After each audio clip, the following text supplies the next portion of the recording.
कल वाले टॉपिक को कंटिन्यू कर रहे हैं। कल एक टर्म आप ले रहे थे, नाम होता surface energy. So the surface energy is the energy possessed by the molecules of liquid which lies on the surface of liquid. Liquid दी एक प्रॉपर्टी आ ਆਪਾਂ ਕੱਲ ਉਹਦੀ ਗੱਲ ਕੀਤੀ ਸੀ ਸਰਫੇਸ ਟੈਂਸ਼ਨ। उस प्रॉपर्टी दे करके लिक्विड दी सरफेस हमेशा ਅਸੀਂ ਕਿਹਾ ਸੀ ਇੱਕ ਮੈਮਬ੍ਰੇਨ ਦੀ ਤਰ੍ਹਾਂ ਬਿਹੇਵ ਕਰਦੀ ਹੈ, ठीक है। और ਉਹਦੇ ਇਸ प्रॉपर्टी ਨੂੰ ਜਸਟੀਫਾਈ ਕਰਨ ਲਈ ਆਪਾਂ ਇਦਾਂ ਕਿਹਾ ਸੀਗਾ कि जे किसी कंटेनर के अंदर मेरे को कोई लिक्विड फिल किया होया और इस कंटेनर के अंदर जो लिक्विड आ असि उस दो मॉलिक्यूल कंसीडर करने लगे लिक्विड दे। एक लिक्विड का मॉलिक्यूल मेरे को विद इन द कंटेनर लाई करदा, ठीक है। एक लिक्विड का मॉलिक्यूल मेरे को सरफेस ते लाई करदा। असि दोनों च डिफरेंस लिखा सीगा कि जेड़ा molecule with in the liquid होएगा है ना, this molecule is equally attracted in all the directions by the other molecules. ਇਹਦਾ ਮਤਲਬ ਇਸ ਮੋਲੀਕਿਊਲ ਤੇ ਸਾਰੇ ਪਾਸੇ ਇਕੁਅਲ ਅਟਰੈਕਟਿਵ ਫੋਰਸਸ ਲੱਗੀਆਂ, ਜਿਹਦੇ ਕਰਕੇ ਇਸ ਮੋਲੀਕਿਊਲ ਦੇ ਨੈਟ ਫੋਰਸ ਜਿਹੜੀ ਉਹ ਜ਼ੀਰੋ ਆ, ਠੀਕ ਹੈ। ਪਰ ਜੇ मैं ਇਸੇ ਦੇ ਕੰਪੈਰੀਟਿਵਲੀ ਜਿਹੜਾ ਮੋਲੀਕਿਊਲ ਮੇਰੇ ਕੋਲ ਸਰਫੇਸ ਤੇ ਪਿਆ ਇਹਦੀ ਗੱਲ ਕਰਾਂ ਤੇ ਇਸ ਮੋਲੀਕਿਊਲ ਦੇ ਕੀ ਹੋਏਗਾ, ਐਸਾ ਜਿਵੇਂ ਕੋਲ ਜਿਹੜੀਆਂ ਆ ਫੋਰਸਸ ਬੈਲੈਂਸ ਹੋ ਜਾਣੀਆਂ, ਜਿਹੜੀਆਂ ਡਾਊਨਵਰਡ ਫੋਰਸਸ ਲੱਗਦੀਆਂ ਇਹਨੂੰ ਬੈਲੈਂਸ ਕਰਨ ਲਈ ਮੇਰੇ ਕੋਲ ਉੱਪਰੋਂ ਲਿਕੁਇਡ ਮੋਲੀਕਿਊਲ ਦੀ ਕੋਈ ਫੋਰਸ ਨਹੀਂ ਹੈ। ਤੇ ਅਸੀਂ ਇਹਦੇ ਵਿੱਚ ਵਰਡ ਇਹ ਲੈਂਦੇ ਸੀਗੇ ਇਸ ਮੋਲੀਕਿਊਲ ਤੇ ਫਿਰ ਇਹ ਹੋਏਗਾ ਰਿਜ਼ਲਟੈਂਟ ਡਾਊਨਵਰਡ ਫੋਰਸ ਲੱਗੇਗੀ। ਤੇ ਜੇ ਇਹ ਮੋਲੀਕਿਊਲ ਤੇ ਡਾਊਨਵਰਡ ਫੋਰਸ ਲੱਗੇਗੀ ਨਾ ਤੇ ਉਹ ਫੋਰਸਸ ਇਸ ਮੋਲੀਕਿਊਲ ਨੂੰ ਥੱਲੇ ਲੈ ਕੇ ਜਾਣਾ ਚਾਹ ਰਹੀਆਂ। ਪਰ ਜੇ ਉਹ ਲਿਕੁਇਡ ਦੀ ਸਰਫੇਸ ਸਸਟੇਨ ਕਰਦੀ ਆ, ਜੇ ਲਿਕੁਇਡ ਦੀ ਸਰਫੇਸ ਇੱਕ ਸਟੇਬਲ ਸਰਫੇਸ ਆ ਤੇ ਇਹ ਮੋਲੀਕਿਊਲ ਆਪਣੀ ਥਾਂ ਨਹੀਂ ਛੱਡਦੇ। ਤੇ ਜਦੋਂ ਇਹ ਮੋਲੀਕਿਊਲ ਆਪਣੀ ਥਾਂ ਨਹੀਂ ਛੱਡਦੇ ਹਨਾ, ਇਹਨੂੰ ਲਿਕੁਇਡ ਦੇ ਮੋਲੀਕਿਊਲ ਥੱਲੇ ਖਿੱਚਦੇ ਪਏ ਸੀ। ਬਟ ਜੇ ਉਹਦੇ ਬਾਵਜੂਦ ਇਹ ਮੋਲੀਕਿਊਲ ਲਿਕੁਇਡ ਦੀ ਸਰਫੇਸ ਉੱਤੇ ਐਸਾ ਸਸਟੇਨ ਕਰੇਗਾ, ਟਿਕਿਆ ਰਿਹਾ ਹਨਾ, ਤੇ ਇਸ ਮੋਲੀਕਿਊਲ ਨੇ ਇਸ A ਮੋਲੀਕਿਊਲ ਦੇ ਕੰਪੈਰੀਟਿਵਲੀ ਕੁਝ ਐਕਸਟਰਾ ਵਰਕ ਕੀਤਾ। ਤੇ ਜਿਹੜਾ ਵਰਕ ਲਿਕੁਇਡ ਦੇ ਮੋਲੀਕਿਊਲ ਆਪਣੇ ਆਪ ਨੂੰ ਸਰਫੇਸ ਤੇ ਸਟੇਬਲ ਰੱਖਣ ਵਾਸਤੇ ਕਰਦੇ ਹਨ ਬਾਕੀ ਮੋਲੀਕਿਊਲ ਦੇ ਕੰਪੈਰੀਟਿਵਲੀ, उस वर्क ने मॉलिक्यूल दे अंदर सरफेस एनर्जी बन के स्टोर हो जाती। इधर वाला सी डेफिनेशन जे बोलिया surface energy is nothing but it is the same as energy, but it is the energy possessed by the molecule which lie on the surface of liquid. So liquid the surface ਤੇ ਜਿਹੜੇ present molecule ਆ ਉਹਨਾਂ ਕੋਲ ਜਿਹੜੀ extra amount of energy ਆ ਉਹਦਾ ਨਾਮ surface energy ਆ। ਕਲੀਅਰ ਅਬਾਊਟ सर एक बार डेफिनेशन तो sir definition repeat. It is the energy possessed by the molecule which lies on the surface. ठीक है, करा Yes. Yes sir. चल सेकंड टर्म एक ਆਪਾਂ ਲਿਖਦੇ ਸੀ ਕੱਲ, ਉਹਦਾ ਨਾਮ ਸੀਗਾ ਇੰਪਲਸ। impulse basically किस चीज को डिफाइन कर दिया, when a force will be acting on a body in a very short interval of time, ठीक है। when the force will act on a body for a very short interval of time, then we use the word impulsive force will act on the body। मेरी example एक और कीती सीगी, मान लो मेरे को एक कोई हैमर हैगा ते एक नेल नु मैं अंदर ऐसे च दीवार चला, मैं पहले हैमर इथे ऊपर चुक के लेके गया, मैं फोर्स एकमुलेट इकट्ठी कीती है। आ पॉइंट जदों मैं हैमर नु उस नेल दे कांटेक्ट च लेके आया with in a very short interval of time, मैं सारी फोर्स इनु डिलीवर कीती है। फुटबॉल नु तुसी किक करन लई पैर पिछे लेके गए हो, तुसी फोर्स इकट्ठी करदे पे, जिस मोमेंट ते तुहाडा पैर ते बॉल कांटेक्ट च आया उस इंस्टेंट ते उस शॉर्ट टाइम इंटरवल दे अंदर तुसी सारी फोर्स बॉल नु डिलीवर कीती, जिन्ना बॉल दा मोमेंटम चेंज हो गया। बॉल मेरी रेस्ट विच सी, ओदा मोमेंटम जीरो सी, ठीक है। बॉल मेरी मोशन च आ गई, ਅਸੀਂ ਕਹਿੰਦੇ ਜੀ large momentum will built in a ਬॉडी।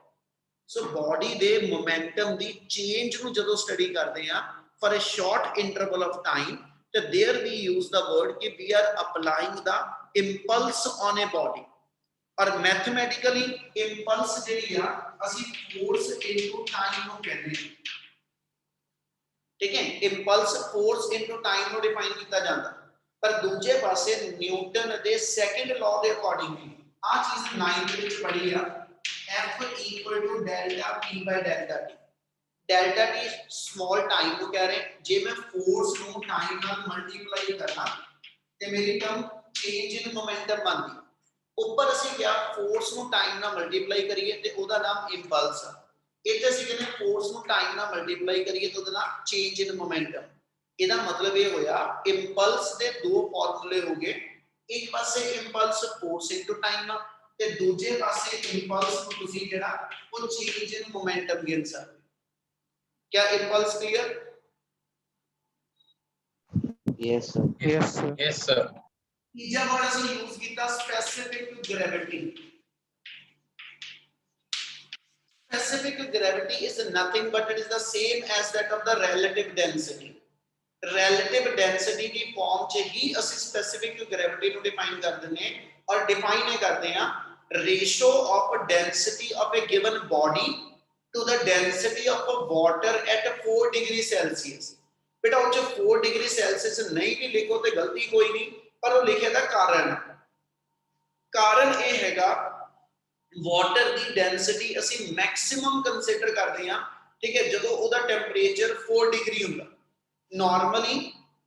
Normally ਆਪਾਂ ਕੋਈ ਮਟੀਰੀਅਲ ਕੋਈ ਸੋਲਿਡ ਲੈ ਕੇ ਚੱਲੀਏ ਜਿੱਦਾਂ ਜਿੱਦਾਂ ਆਪਾਂ ਸੋਲਿਡ ਜਾਂ ਲਿਕੁਇਡ ਨੂੰ ਹੀਟ ਕਰਦੇ ਹਾਂ ਟੈਂਪਰੇਚਰ ਦੇ ਵਧਣ ਨਾਲ ਉਹਦਾ ਵੋਲੀਅਮ ਵੱਧਦਾ ਉਹਦੀ ਡੈਂਸਿਟੀ ਘਟਦੀ ਆ ਇਸੇ ਨੂੰ ਪੁੱਠਾ ਬੋਲ ਦਿਓ ਕਿ ਟੈਂਪਰੇਚਰ ਦੇ ਡਿਕਰੀਜ਼ ਕਰਨ ਨਾਲ ਠੀਕ ਹੈ ਜੀ ਉਹਦਾ ਵੋਲੀਅਮ ਡਿਕਰੀਜ਼ ਤੇ ਡੈਂਸਿਟੀ ਵੱਧਦੀ ਆ ਵਾਟਰ ਚ ਵੀ ਇਦਾਂ ਹੀ ਹੁੰਦਾ ਠੀਕ ਹੈ ਅਸੀਂ ਕਹਿੰਦੇ ਕਿ ਪਰ ਵਾਟਰ ਦੇ ਅੰਦਰ ਜਾ ਕੇ ਇੱਕ ਪ੍ਰੋਪਰਟੀ ਆਂਦੀ ਆ ਕਿ ਵਾਟਰ ਦੀ ਡੈਂਸਿਟੀ ਜਦੋਂ ਵਾਟਰ ਦਾ ਟੈਂਪਰੇਚਰ 4 ਡਿਗਰੀ ਆਂਦਾ ਨਾ ਤੇ ਵਾਟਰ ਦੀ ਡੈਂਸਿਟੀ ਮੈਕਸਿਮਮ ਆਂਦੀ ਹੈ ਠੀਕ ਹੈ ਜਦੋਂ ਟੈਂਪਰੇਚਰ 4 ਡਿਗਰੀ ਤੋਂ ਘਟ ਕੇ 0 ਡਿਗਰੀ ਵੱਲ ਜਾਂਦਾ ਤੇ ਉਹਦੀ ਡੈਂਸਿਟੀ ਦੁਬਾਰਾ ਵੱਧਦੀ ਹੈ ਇਹਦਾ ਮਤਲਬ ਆ ਉਦੋਂ ਵੋਲੀਅਮ ਉਹਦਾ ਐਕਸਪੈਂਡ ਕਰਦਾ ਬਹੁਤ ਜ਼ਿਆਦਾ ਡਿਟੇਲ ਨਹੀਂ ਖੋਲਾਂਗਾ 7th ਚੈਪਟਰ ਕਰਾਂਗੇ ਫਿਰ ਗੱਲ ਜ਼ਰੂਰ ਜੋੜਾਂਗਾ ਇਸ ਵੇਲੇ ਇੱਕ ਇੰਨਾ ਐਗਜ਼ਾਮਪਲ ਦੇ ਦਿੰਦਾ ਜਿਹੜੀ ਸਾਡੀ ਇਕੁਏਟਿਕ ਲਾਈਫ ਆ ਯਾਨੀ ਜਿਹੜੇ ਐਸਐਚਸੀ ਲਾਈਫ ਆ ਸਾਡੀ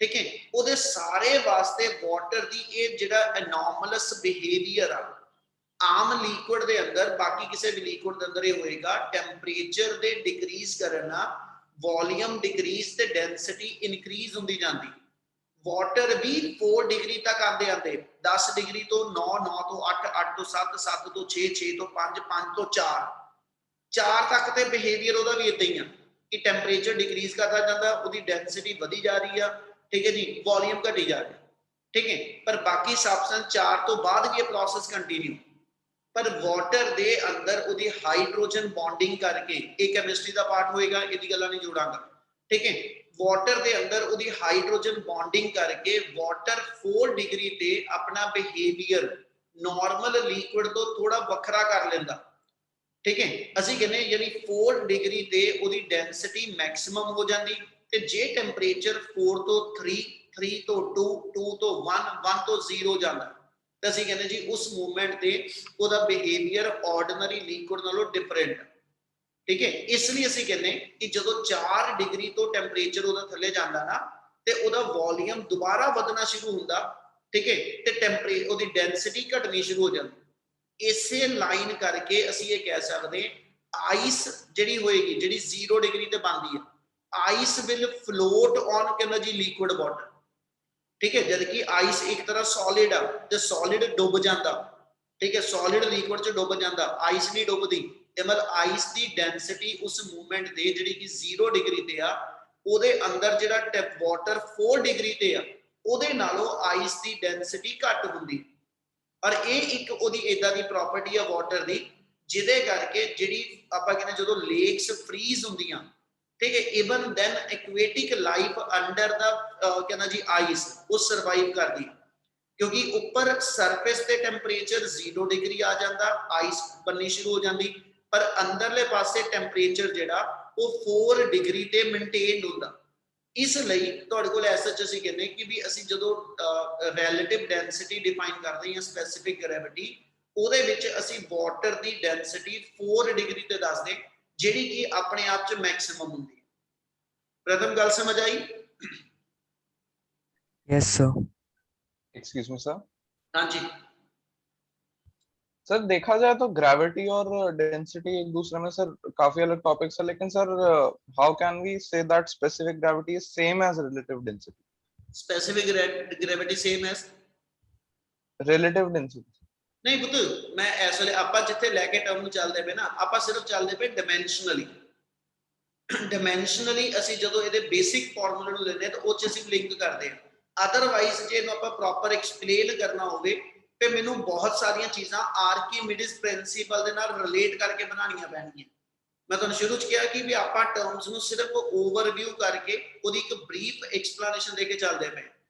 ਜੇ ਆਪਾਂ ਇਹਨਾਂ ਟਰਮਸ ਨੂੰ ਖੋਲਣ ਬਹਿ ਗਏ ਫਿਰ ਆਪਾਂ ਇਸ ਚੈਪਟਰ ਤੋਂ ਅੱਗੇ ਨਹੀਂ ਤੁਰ ਸਕਦੇ ਕਿਉਂਕਿ ਇਸ ਚੈਪਟਰ ਚ ਪੂਰਾ ਸਿਲੇਬਸ ਪਿਆ ਵਾ ਤੁਹਾਡੇ ਐਸ ਚ ਪਹਿਲੀ ਟਰਮ ਤੋਂ ਲੈ ਕੇ ਚੈਪਟਰ 1A ਤੋਂ ਲੈ ਕੇ ਚੈਪਟਰ 10B ਤੱਕ ਜਿੰਨਾ ਵੀ ਪੂਰਾ ਸਿਲੇਬਸ ਆ ਹਰ ਟਰਮ ਇਸ ਚੈਪਟਰ ਦੇ ਵਿੱਚ ਉਹਨੇ ਤੁਹਾਡੇ ਕੋਲ ਜਿਹੜੀ ਇੰਟਰੋਡਿਊਸ ਕੀਤੀ ਹੋਈ। ਇਸ ਲਈ ਹਜੇ ਤੁਹਾਨੂੰ ਉਹਨਾਂ ਟਰਮਸ ਨੂੰ ਬੇਸਿਕ ਲੈ ਕੇ ਚੱਲਣਾ ਪਏਗਾ। ਉਹਨਾਂ ਦੇ ਜਿਹੜੀਆਂ ਟਰਮਸ ਤੁਹਾਨੂੰ ਨੋਨ ਹੋ ਸਕਣ ਉਨਾ ਹੀ ਉਹਨਾਂ ਨੂੰ ਮੈਂ ਐਲੈਬੋਰੇਟ ਕਰਾਂਗਾ। ਅਦਰਵਾਈਜ਼ ਆਪਣੇ ਆਪ ਚ ਹਰ ਇੱਕ ਟਰਮ ਇੱਕ ਲੈਕਚਰ ਆ ਬੇਟਾ। ਠੀਕ ਹੈ ਜੀ? Yes sir. Yes, sir. Yes, sir. ਇੱਕ ਟਰਮ ਹੋਰ ਕਿਸੇ ਨੇ ਕੋਈ ਬੋਲੀ ਸੀਗੀ ਐਂਗੂਲਰ। Yes. ਉਹਦੇ ਐਂਗੂਲਰ ਵੈਲੋਸਿਟੀ ਕੁਝ ਵਰਡ ਮੈਂ ਬੋਲ ਦੇਣਾ ਸੁਣ ਲਓ ਇੱਕ ਵਾਰੀ। Angular displacement, angular velocity, angular acceleration, angular momentum, angular force. ਠੀਕ ਹੈ ਇਹਨਾਂ ਸਾਰਿਆਂ ਵਿੱਚੋਂ ਕੋਈ ਵੀ ਟਰਮ ਲਈਏ ਨਾ ਇਹ ਸਾਰੀਆਂ ਟਰਮ ਰੋਟੇਸ਼ਨਲ ਮੋਸ਼ਨ ਨੂੰ ਸ਼ੋ ਕਰਦੀਆਂ। ਠੀਕ ਹੈ ਜਦੋਂ ਕੋਈ ਬਾਡੀ ਜਿਹਦਾ ਆਪਾਂ ਕਹਿੰਦੇ ਫੈਨ ਆਪਣੇ ਐਕਸਿਸ ਦੇ ਅਬਾਊਟ ਰੋਟੇਟ ਕਰਦਾ। ਠੀਕ ਹੈ ਅਸੀਂ ਕੋਈ ਵੀ ਬਾਡੀ ਦੀ ਜਦੋਂ ਰੋਟੇਸ਼ਨਲ ਮੋਸ਼ਨ ਸਟੱਡੀ ਕਰਦੇ ਹਾਂ ਅਸੀਂ ਕਹਿੰਦੇ ਫੈਨ ਜਦੋਂ ਰੋਟੇਟ ਕਰਦਾ ਸੈਂਟਰ ਦੇ ਵਿੱਚ ਫੈਨ ਦੇ ਰੋਡ ਆ। ਠੀਕ ਹੈ ਉਹ ਉਹਦਾ ਐਕਸਿਸ ਆਫ ਰੋਟੇਸ਼ਨ ਆ ਉਹਦੇ ਅਬਾਊਟ ਅਸੀਂ ਕਹਿੰਦੇ ਜੇ ਅਸੀਂ ਉਸ ਫੈਨ ਦੀ ਰੋਟੇਸ਼ਨਲ ਮੋਸ਼ਨ ਸਟੱਡੀ ਕਰਦੇ ਇਨ ਦਾ ਸਿਮਿਲਰ ਮੈਨਰ। ਠੀਕ ਹੈ ਸਾਈਕਲ ਦਾ ਟਾਇਰ ਤੁਸੀਂ ਸਟੈਂਡ ਤੇ ਲਾ ਕੇ ਘੁਮਾ ਦਿਓ ਸੈਂਟਰ ਚ ਉਹਦਾ ਐਕਸਲ ਆ। ਠੀਕ ਹੈ ਉਹ ਆਪਣੇ ਐਕਸਲ ਦੇ ਅਬਾਊਟ ਰੋਟੇਟ ਕਰਦਾ। ਇਹ ਜਿੰਨੀਆਂ ਟਰਮ ਦੇ ਨਾਲ ਐਂਗੂਲਰ ਵਰਡ ਲੱਗਿਆ ਨਾ ਇਹ ਸਾਰੀਆਂ ਰੋਟੇਸ਼ਨਲ ਮੋਸ਼ਨ ਦੀਆਂ ਟਰਮਸ ਨੇ ਤੇ ਰੋਟੇਸ਼ਨਲ ਮੋਸ਼ਨ ਦੀਆਂ ਜਿੰਨੀਆਂ ਟਰਮਸ ਨੇ ਉਹਨਾਂ ਦੇ ਕੋਰਸਪੋਂਡਿੰਗ ਅਸੀਂ ਲੀਨੀਅਰ ਟਰਮ ਪੜ੍ਹੀਆਂ ਵਾ। ਮੈਂ ਦੋਨੋਂ ਨਾਲ ਲੈ ਕੇ ਚੱਲਾਂਗਾ। ਇੱਕ ਵਾਰ ਅਸੀਂ ਪੜ੍ਹਦੇ ਹਾਂ ਡਿਸਪਲੇਸਮੈਂਟ। डिस्प्लेसमेंट सिंपल वर्ड ਸਾਡੇ ਕੋਲ ਆਉਂਦਾ ਚੇਂਜ ਇਨ ਪੋਜੀਸ਼ਨ ਓਵਰ ਟਾਈਮ। ਬਾਡੀ ਦੀ ਪੋਜੀਸ਼ਨ 'ਚ ਕਿੰਨੀ ਚੇਂਜ ਆਈ ਹਨਾ ਕਹਿੰਦਾ ਜੀ ਉਹਨੂੰ ਡਿਫਾਈਨ ਕਰ ਦੋ ਇਹ ਡਿਸਪਲੇਸਮੈਂਟ ਦੱਸਦੀ ਹੈ। ਠੀਕ ਹੈ ਇਹਦੇ ਕੋਰਸਪੋਂਡਿੰਗ ਜੇ ਇਹੀ ਪਾਰਟੀਕਲ ਸਟ੍ਰੇਟ ਪਾਥ ਤੇ ਨਾ ਚੱਲ ਕੇ ਪਾਰਟੀਕਲ ਮੇਰੇ ਕੋਲ ਸਟ੍ਰੇਟ ਪਾਥ ਤੇ ਨਾ ਚੱਲ ਕੇ ਮੇਰੇ ਕੋਲ ਪਾਰਟੀਕਲ ਕਿਸੇ ਸਰਕੂਲਰ ਪਾਥ ਤੇ ਮੂਵ ਕਰੇ ਤੇ ਜਦੋਂ ਪਾਰਟੀਕਲ ਸਰਕੂਲਰ ਪਾਥ ਤੇ ਆਪਣੀ ਪੋਜੀਸ਼ਨ ਸ਼ਿਫਟ ਕਰਦਾ। ठीक है जो पार्टिकल सर्कुलर पाथ पे अपनी पोजीशन शिफ्ट करेगा फ्रॉम ए टू बी उस मूवमेंट पे ਉਹਨੇ ਸੈਂਟਰ ਤੇ ਜਿੰਨਾ ਐਂਗਲ ਸਬਟੈਂਡ ਕੀਤਾ ਇਸ ਐਂਗਲ ਨੂੰ ਅਸੀਂ ਐਂਗੂਲਰ ਡਿਸਪਲੇਸਮੈਂਟ ਕਹਿੰਦੇ। ਅਨੁਪਮ ਤੋਂ ਰੇਡੀਅਨ ਪੁੱਛਿਆ ਬੇਟਾ ਰੇਡੀਅਨ ਦੀ ਡੈਫੀਨੇਸ਼ਨ ਵੀ ਇੱਥੇ ਬਣਾਵਾਂਗਾ ਇੱਥੇ ਬਣਨੀ ਆਉਣੀ।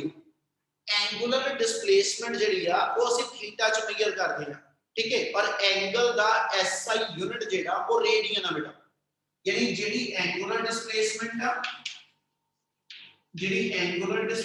ਬੱਚੇ ਇਹਨੂੰ ਤੁਸੀਂ ਥੀਟਾ ਨਾਲ ਪ੍ਰੈਜ਼ੈਂਟ ਕਰਦੇ ਤੇ ਐਂਗਲ ਦੀ ਸਟੈਂਡਰਡ ਡੈਫੀਨੇਸ਼ਨ ਕੀ ਹੁੰਦੀ ਐਂਗਲ ਮੇਡ ਬਾਈ ਆਰਕ। ਠੀਕ ਹੈ ਜੀ with the help of radius ਤੇ ਐਂਗਲ ਨੂੰ ਡਿਫਾਈਨ ਕੀਤਾ ਜਾਂਦਾ arc length over radius of circle ਯਾਨੀ theta equal to L by r। ਤੇ ਪੁੱਤ ਅਸੀਂ ਇਹ ਕਹਿੰਦੇ एंगल मेरा 1 रेडियन होएगा। एंगल ਨੂੰ ਤੁਸੀਂ 1 रेडियन डिफाइन करोगे if कहना जी arc will sorry कहना जी angle is said to be 1 radian formed at the center of a circle by an arc whose length is equal to radius of circle। यानी जे मैं इस चीज ਨੂੰ 1 बनाना ਤੇ ਪੁੱਤ ਇਹ ਚੀਜ਼ 1 ਤਾਂ ਬਣੇਗੀ ਜੇ L और R दोनों ਦੇ ਦੋਨੋਂ ਟਰਮ ਮੇਰੀਆਂ ਜਿਹੜੀਆਂ ਨੇ ਹਨਾ ਉਹ ਇਕੁਅਲ ਕੁਆਂਟੀਟੀਜ਼ ਹੋਣਗੀਆਂ। ਇਸ ਲਈ ਅਸੀਂ ਕਿਹਾ ਕਿ ਵੀ ਇਸ सर्कल दे सेंटर ते एंगल 1 रेडियन होएगा that is made by an arc whose length is always equal to radius of circle यानी जे सर्कल दे रेडियस दी लेंथ ते उधरों आर्क दी लेंथ आपस में इक्वल होएगी उदों सेंटर ते बनन वाला एंगल जेड़ा ओदी वैल्यू 1 रेडियन होएगी क्या इन्नी गल क्लियर यस सर उसको बाद सेकंड टर्म आपा ले लिए अपने को सिंपल टर्म आंदी वेलोसिटी इनो लीनियर वेलोसिटी कह दो या सिंपल वेलोसिटी ਅਸੀਂ ਕਹਿੰਦੇ ਜੀ डिस्प्लेसमेंट कितनी हुई डिस्प्लेसमेंट कितनी हुई ਤੇ ਕਿੰਨੇ ਟਾਈਮ ਚ ਹੋਈ ਇਸ ਟਰਮ ਨੂੰ ਅਸੀਂ ਨਾਮ ਦਿੰਦੇ ਹਾਂ ਤੇਰੀ ਵੈਲੋਸਿਟੀ ਆ ਜਿਹਨੂੰ ਆਪਾਂ v ਨਾਲ ਲਿਖ ਦਿੰਦੇ ਹਾਂ ਤੇ ਬੱਚੇ ਜੇ ਇਹਦੀ ਜਗ੍ਹਾ ਤੇ ਐਂਗੂਲਰ ਵੈਲੋਸਿਟੀ ਲੈਣੀ ਹੋਵੇ when the body is moving on a circular path ठीक है तो we are considering कहना जी how much is the angular velocity यानी how much angle will be covered by the particle in a given time symbol ओदा omega होएगा symbol ओदा omega होएगा ठीक है इस सिंबल को ओमेगा कहते हैं ठीक है and it is the ratio of angle covered per unit time ठीक है बेशक ਇਹਨੂੰ ਤੁਸੀਂ ਲਿਖ ਲਓ ਕਿ ਵੀ ਤੁਹਾਡੇ ਕੋਲ ਐਂਗਲ ਕਿੰਨਾ ਕਵਰ ਹੋਇਆ ਤੇ ਕਿੰਨੇ ਟਾਈਮ ਚ ਕਵਰ ਹੋਇਆ ਇਹਦੀ ਰੇਸ਼ੀਓ ਨੂੰ ਅਸੀਂ ਐਂਗੂਲਰ ਵੈਲੋਸਿਟੀ ਕਹਿੰਦੇ ਇਹਦਾ ਯੂਨਿਟ ਮੀਟਰ ਪਰ ਸੈਕਿੰਡ ਆ ਤੇ ਇਹਦਾ ਯੂਨਿਟ ਰੇਡੀਅਨ ਪਰ ਸੈਕਿੰਡ ਇਹਦੀ ਆਪਣੀ ਥਰਡ ਟਰਮ ਬਣ ਜਾਂਦੀ ਆ ਐਕਸਲਰੇਸ਼ਨ ਲੀਨੀਅਰ ਐਕਸਲਰੇਸ਼ਨ ਜਿਹਨੂੰ ਅਸੀਂ ਕਹਿੰਦੇ ਨੇ ਚੇਂਜ ਇਨ ਵੈਲੋਸਿਟੀ ਓਵਰ ਟਾਈਮ मैं हजे चेंज नु सिंपल भी लिख रहा बेटा चेंज इन वेलोसिटी ते वेलोसिटी डायमेंशनल मेथड च दोनों का मतलब सेम आ ठीक है यूनिट चेंज इन वेलोसिटी दा भी ते यूनिट वेलोसिटी दोनों का यूनिट सेम ही रहना ते जे इधर चलिए इधर ਅਸੀਂ ਇੱਕ ਸਿੰਬਲ ਲਵਾਂਗੇ ਅਲਫਾ ਇਹਨੂੰ ਅਸੀਂ ਕਹਿੰਦੇ ਐਂਗੂਲਰ ਐਕਸਲਰੇਸ਼ਨ ਤੇ ਇਹ ਆਏਗੀ change in angular velocity over time इधर भी लिखना हो तो dv by dt लिख दो इधर अपने इधर d omega by dt यानी how much angular velocity will be change per unit time ये टर्म मेरी angular acceleration होएगी ते ਇਹਦਾ यूनिट आ जाएगा रेडियन पर सेकंड स्क्वायर ते ਇਹਦਾ यूनिट आ जाएगा मीटर पर सेकंड स्क्वायर क्या इतना क्लियर है यस सर यस सर इधर ही अपनी टर्म और आंदियां बेटा ਜਿਹੜੀ ਐਸਐਚ ਲੀਨੀਅਰ ਟਰਮ ਦੇ ਕੋਰਸਪੋਂਡਿੰਗ ਹੈ ਉਹਨਾਂ ਚੋਂ ਇੱਕ ਟਰਮ ਲੈ ਰਹੇ ਆ ਫੋਰਸ ਜੇ ਆਪਾਂ ਐਸਐਚ ਕਿਸੇ ਬਾਡੀ ਤੇ ਫੋਰਸ ਅਪਲਾਈ ਕਰੀਏ ਤੇ ਉਸ ਫੋਰਸ ਦੇ ਨਾਲ ਬਾਡੀ ਦੇ ਅੰਦਰ ਲੀਨੀਅਰ ਮੋਸ਼ਨ ਆਵੇ ਮੈਂ ਇੱਕ ਐਗਜ਼ਾਮਪਲ ਦਿੰਦਾ ਮੇਰੀ ਬਾਡੀ ਦੇ ਮੈਨੂੰ ਪਿੱਛੋਂ ਮੇਰੇ ਤੇ ਠੀਕ ਹੈ ਜੇ ਦੋਨਾਂ ਸ਼ੋਲਡਰ ਤੇ ਕਿਸੇ ਨੇ ਅੱਗੇ ਨੂੰ ਧੱਕਾ ਮਾਰਿਆ ਠੀਕ ਹੈ ਮੇਰੀ ਬਾਡੀ ਦੇ ਅੰਦਰ ਜਿਹੜੀਆਂ ਫੋਰਸਸ ਲੱਗੀਆਂ ਉਹਦੇ ਕਰਕੇ ਮੇਰੀ ਬਾਡੀ 'ਚ ਲੀਨੀਅਰ ਮੋਸ਼ਨ ਆਏਗੀ पर जे एक बंदा मेरे राइट शोल्डर दे उत्ते पीछे नु फोर्स लावे ते लेफ्ट शोल्डर पे अगे नु फोर्स लावे क्या होएगा मैं अगे नु जाऊंगा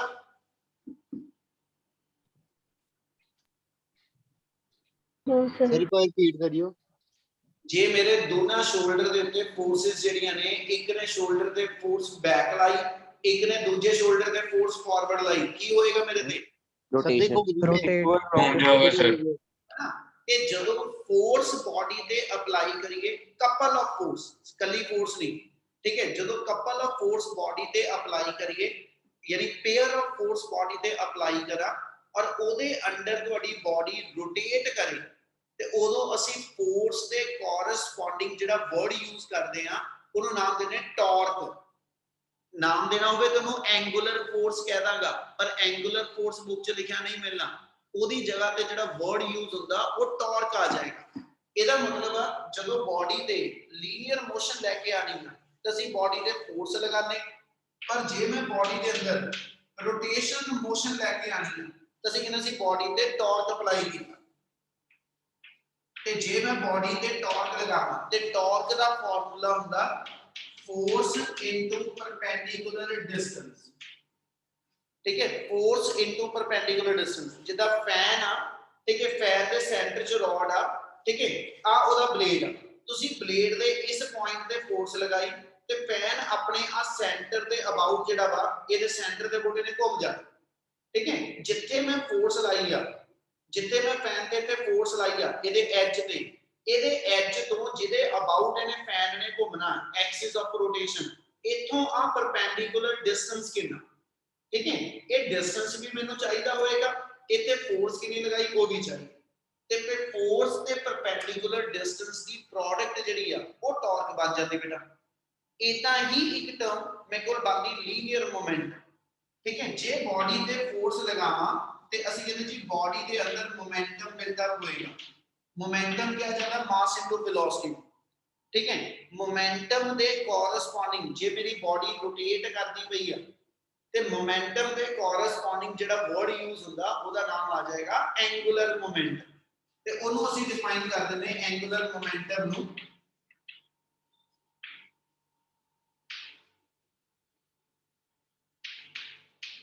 ਐਂਗੂਲਰ ਮੋਮੈਂਟਮ ਜਿਹਦਾ ਟਾਰਕ ਬਣਦਾ ਫੋਰਸ ਤੋਂ ਇਹਦੀ ਐਂਗੂਲਰ ਮੋਮੈਂਟਮ ਬਣਦਾ ਲੀਨੀਅਰ ਮੋਮੈਂਟਮ ਤੇ ਇਹਨੂੰ ਅਸੀਂ ਲਿਖ ਦਿੰਦੇ ਹਾਂ linear momentum into perpendicular distance so ਆ ਮੇਰੇ ਕੋਲ ਟਰਮਸ ਆ ਜਾਣੀਆਂ ਜਿਹੜੀਆਂ ਰੋਟੇਸ਼ਨਲ ਮੋਸ਼ਨ ਦੀਆਂ ਟਰਮਸ ਨੇ ਲੀਨੀਅਰ ਟਰਮ ਦੇ ਕੋਰਸਪੋਂਡਿੰਗ ਆ ਇਹਦੇ ਇੱਕ ਵਰਡ ਹੋਰ ਐਡ ਕਰ ਦੇਣਾ ਠੀਕ ਹੈ ਜੀ ਲਾਸਟ ਵਰਡ ਹੋਏਗਾ ਜਿੱਦਾਂ ਬਾਡੀ ਦਾ ਮਾਸ ਆ ਠੀਕ ਹੈ 9th ਵਿੱਚ ਪੜਿਆ ਸੀ ਇੱਕ ਵਰਡ ਇਨਰਸ਼ੀਆ ਤੇ ਬੇਟਾ ਉਸੇ ਦੀ ਗੱਲ ਕਰ ਰਿਹਾ ਕੋਈ ਇੱਕ ਮੇਰੇ ਕੋਲ ਐਸ ਸੱਚ ਕਹਿੰਦਾ ਜੀ ਪੱਥਰ ਪਿਆ ਬਹੁਤ ਹੈਵੀ ਤੇ ਇੱਕ ਕਾਗਜ਼ ਦਾ ਪੱਥਰ ਓਡੇ ਸਾਈਜ਼ 'ਚ ਪਿਆ ਮੈਨੂੰ ਦੋਨਾਂ ਚੋਂ ਡਿਸਪਲੇਸ ਕਰਨਾ ਕਿਹਨੂੰ ਸੌਖਾ ਹੋਏਗਾ कागज सर कागज का वाले कारण की होएगा तो मास उसका कम है लेस मास ਹੋਏਗਾ ਨਾ ਤੇ ਅਸੀਂ ਕਹਿੰਦੇ ਜਿਹੜਾ ਦੂਜਾ ਹੈਵੀ ਸਟੋਨ ਆ ਉਹਦਾ ਮਾਸ ਜ਼ਿਆਦਾ ਅਸੀਂ 9th ਵਿੱਚ ਇੱਥੇ ਇੱਕ ਵਰਡ ਬੋਲਦੇ ਸੀ ਜਿਸ ਬਾਡੀ ਦਾ ਜਿੰਨਾ ਇਨਰਸ਼ੀਆ ਜ਼ਿਆਦਾ ਹੋਏਗਾ ਜਿਸ ਬਾਡੀ ਦਾ ਜਿੰਨਾ ਇਨਰਸ਼ੀਆ ਜ਼ਿਆਦਾ ਹੋਏਗਾ ਉਨਾ ਹੀ ਉਹਦੀ ਸਟੇਟ ਨੂੰ ਚੇਂਜ ਕਰਨਾ ਟਫ ਹੋਏਗਾ ਯਾਨੀ ਜੇ ਮੇਰੇ ਕੋਲ ਮੰਨ ਲਓ ਇੱਕ ਸਟੋਨ ਕਾਗਜ਼ ਦਾ ਬਣਿਆ ਹੋਇਆ ਹਲਕਾ ਵਾ ਲਾਈਟ weight ਆ ਉਹਦੀ ਬੇਟਾ ਸਟੇਟ ਨੂੰ ਚੇਂਜ ਕਰਨਾ ਉਹਨੂੰ ਮੈਂ ਐਸ ਚ ਹਿੱਟ ਕਰਾਂ ਤੇ ਉਹਨੂੰ ਮੋਸ਼ਨ ਚ ਲੈ ਕੇ ਆਣਾ ਮੇਰੇ ਲਈ ਸੌਖਾ ਹੋਏਗਾ ਪਰ ਜੇ ਉਹਦੀ ਜਗ੍ਹਾ ਤੇ ਮੇਰੇ ਕੋਲ ਐਸ ਚ ਹੈਵੀ ਸਟੋਨ ਹੋਏਗਾ ਤੇ ਉਹਨੂੰ ਮੋਸ਼ਨ ਚ ਲੈ ਕੇ ਆਣਾ ਜਾਂ ਮੋਸ਼ਨ ਵਾਲੀ ਚੀਜ਼ ਨੂੰ ਰੈਸਟ ਵਿੱਚ ਲੈ ਕੇ ਆਣਾ ਉਹਦੀ ਸਟੇਟ ਨੂੰ ਚੇਂਜ ਕਰਨਾ ਮੈਨੂੰ ਟਫ ਲੱਗੇਗਾ ਤੇ ਅਸੀਂ ਵਰਡ ਯੂਜ਼ ਕਰਦੇ ਹਾਂ ਕਿ ਉਹਦਾ ਮਾਸ ਜ਼ਿਆਦਾ ਅਸੀਂ ਮਾਸ ਦੀ ਜਗ੍ਹਾ ਤੇ ਜਿਹੜਾ ਵਰਡ ਫਿਰ ਉੱਤੇ ਬੋਲਦੇ ਆ ਅਸੀਂ ਕਹਿੰਦੇ ਜੀ ਇਹਦਾ ਇਨਰਸ਼ੀਆ ਜ਼ਿਆਦਾ ਇਸ ਲਈ ਇਸ ਆਬਜੈਕਟ ਦੀ ਸਟੇਟ ਨੂੰ ਚੇਂਜ ਕਰਨਾ ਟਫ ਹੋਏਗਾ ਸਿਮਿਲਰਲੀ ਮੇਰੇ ਕੋਲ ਦੋ ਫੈਨ ਆ ਇੱਕ ਲਾਈਟ ਬਲੇਡ ਦਾ ਬਣਿਆ ਹੋਇਆ ਫੈਨ ਆ ਇੱਕ ਬਹੁਤ ਹੈਵੀ ਬਲੇਡ ਦਾ ਬਣਿਆ ਫੈਨ ਆ ਕਿਹਨੂੰ ਰੋਟੇਟ ਕਰਨਾ ਸੌਖਾ ਹੋਏਗਾ सर लाइट लाइट राइट ਤੇ ਬੇਟਾ ਇਸੇ ਵੇ ਨਾ ਅਸੀਂ ਫਿਰ ਜੇਕਰ ਐਸ ਸੱਚ ਕਹਿ ਲਓ ਇਨਰਸ਼ੀਆ ਦੀ ਜਗ੍ਹਾ ਤੇ ਮਾਸ ਨੂੰ ਫਿਰ ਰਿਪੀਟ ਕਰ ਰਿਹਾ ਮਾਸ ਨੂੰ ਕਿਸੇ ਬਾਡੀ ਦੇ ਮੇਜਰ ਕਰਨਾ ਠੀਕ ਹੈ ਇਹਦਾ ਕਹਿ ਦੋ ਇਨਰਸ਼ੀਆ ਨੂੰ ਕਿਸੇ ਬਾਡੀ 'ਚ ਮੇਜਰ ਕਰਨਾ ਤਾਂ ਅਸੀਂ ਵਰਡ ਮਾਸ ਯੂਜ਼ ਕਰਦੇ ਹਾਂ ਪਰ ਜੇ ਕਿਸੇ ਬਾਡੀ ਨੂੰ ਮੈਂ ਰੋਟੇਟ ਕਰਾਣਾ ਉਹਦੀ ਰੋਟੇਸ਼ਨ ਸੌਖੀ ਆ ਜਾਂ ਔਖੀ ਆ ਹਨਾ ਰੋਟੇਸ਼ਨਲ ਮੋਸ਼ਨ ਉਹਦੇ ਵਾਸਤੇ ਫਿਰ ਜਿਹੜਾ ਵਰਡ ਮਾਸ ਤੇ ਕੋਰਸਪੋਂਡਿੰਗ ਯੂਜ਼ ਹੁੰਦਾ ਉਹਦਾ ਨਾਮ ਹੈਗਾ ਮੂਵਮੈਂਟ ਆਫ ਇਨਰਸ਼ੀਆ ਇੱਕ ਵਰਡ ਲਿਖਦਾ ਪਿਆ ਠੀਕ ਹੈ ਜੀ the term corresponding to mass ਤੇ corresponding ਜਿਹੜੀ term ਤੁਹਾਡੇ ਕੋਲ rotation ਚ use ਹੁੰਦੀ ਆ ਉਹਨੂੰ ਅਸੀਂ ਨਾਮ ਦਿੰਦੇ moment of inertia ਔਰ moment of inertia ਹੁੰਦਾ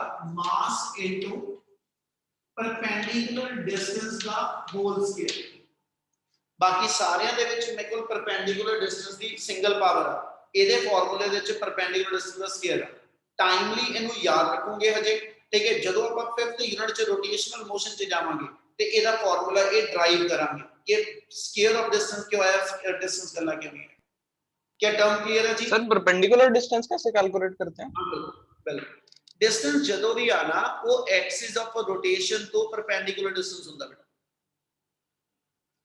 क्या ਇੰਨੀਆਂ ਟਰਮ ਸਾਰਿਆਂ ਨੂੰ ਕਲੀਅਰ ਆ ਹਾਂਜੀ sir yes sir yes sir ਕੱਲ ਨੂੰ ਤੁਸੀਂ बिल्कुल सर। ਆਪਣੀ ਬੁੱਕ ਦੀਆਂ ਪਹਿਲੀਆਂ 50 ਟਰਮਸ ਠੀਕ ਹੈ ਜਿਹੜਾ ਟੇਬਲ ਆ ਉਹਦੀਆਂ 50 ਤੱਕ ਜਿਹੜੀਆਂ ਟਰਮਸ ਨੇ ਉਹ ਸਾਰੀਆਂ ਪੜੀਆਂ ਹੁਣ ਮੈਂ ਇਸ ਤੋਂ ਅੱਗੇ ਹੁਣ ਕੰਟੀਨਿਊ ਕਰਨ ਲੱਗਿਆ ਠੀਕ ਹੈ ਆਪਣਾ ਨੈਕਸਟ सर हम जो हमारी बुक एसएल अरोड़ा ਤੁਹਾਡੀ ਬੁੱਕ ਦੇ ਵਿੱਚ ਨਾ ਦੋ ਟੇਬਲ ਆ ਇੱਕ ਨੂੰ ਅਸੀਂ ਕਹਿੰਦੇ ਟੇਬਲ ਜਿਹੜਾ ਵਾ ਮਕੈਨੀਕਲ ਕੁਆਂਟੀਟੀਜ਼ ਦਾ ਟੇਬਲ ਆ ਇੱਕ ਨਾਨ ਮਕੈਨੀਕਲ ਕੁਆਂਟੀਟੀਜ਼ ਦੇ ਵਿੱਚ ਮੈਕਸਿਮਮ ਟਰਮ +2 ਦੀਆਂ ਠੀਕ ਹੈ ਤੁਸੀਂ ਹਜੇ ਜਿਹੜਾ ਟੇਬਲ ਕਰਨਾ ਉਹ ਮਕੈਨੀਕਲ ਕੁਆਂਟੀਟੀਜ਼ ਵਾਲਾ ਕਰਨਾ ਠੀਕ ਹੈ yes sir yes sir yes sir yes sir okay बच्चे शुरू कर रहे हो ठीक है इसे चैप्टर में ਜਿਹੜਾ ਆਪਾਂ ਗੱਲ ਕਰਦੇ ਪਏ ਸੀਗੇ ਇਹੀ ਟੌਪਿਕ ਨਾਲ ਰਿਲੇਟ ਕਰਕੇ ਡਾਈਮੈਂਸ਼ਨਸ ਦਾ ਕਨਸੈਪਟ ਨਾਲ ਲੈ ਰਹੇ ਸੀਗੇ ਉਸੇ ਨਾਲ ਗੱਲ ਕੇ ਕੰਟੀਨਿਊ ਕਰਨ ਲੱਗਿਆ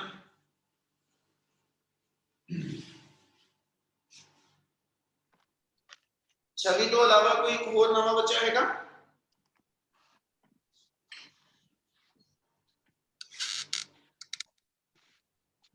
नहीं चलो जितो अगे शुरू करें जितो शुरू करने लगे पुत्र ठीक है वो तो अगे अपने को टॉपिक हुन जेड़ा आना वा डायमेंशनल एनालिसिस वाले चैप्टर दे अंदर जो पीछे कीता एक अपन dimension dimensional formula dimensional equation ते 4 टाइप्स ऑफ क्वांटिटीज ठीक है ये अपने को नियर अबाउट 7 डेफिनेशनां वा जेड़ियां ਆਪਾਂ ਕੀਤੀਆਂ ਹੁਣ ਤੱਕ ਹੁਣ जो इस चैप्टर च अगे आना बेटा वो है यूजेस ऑफ डायमेंशनल इक्वेशन गल ध्यान नाल समझियो uses of dimensional equation basically ਤੁਹਾਡੇ न्यूमेरिकल्स ਦੀਆਂ डिफरेंट टाइप्स बननी ठीक है जिवें ते यूजेस लिखा तो पेपर च ਇਹਦਾ क्वेश्चन कोई नहीं आना right 3 uses of dimensional equation ਇਹਦਾ ਤਾਂ कोई क्वेश्चन नहीं है बेसिकली जिन्ने यूजेस ने वो हर एक डिफरेंट टाइप की अपनी न्यूमेरिकल दी टाइप बननी ਉਹਨਾਂ ਵਿੱਚੋਂ फर्स्ट मेथड हैगा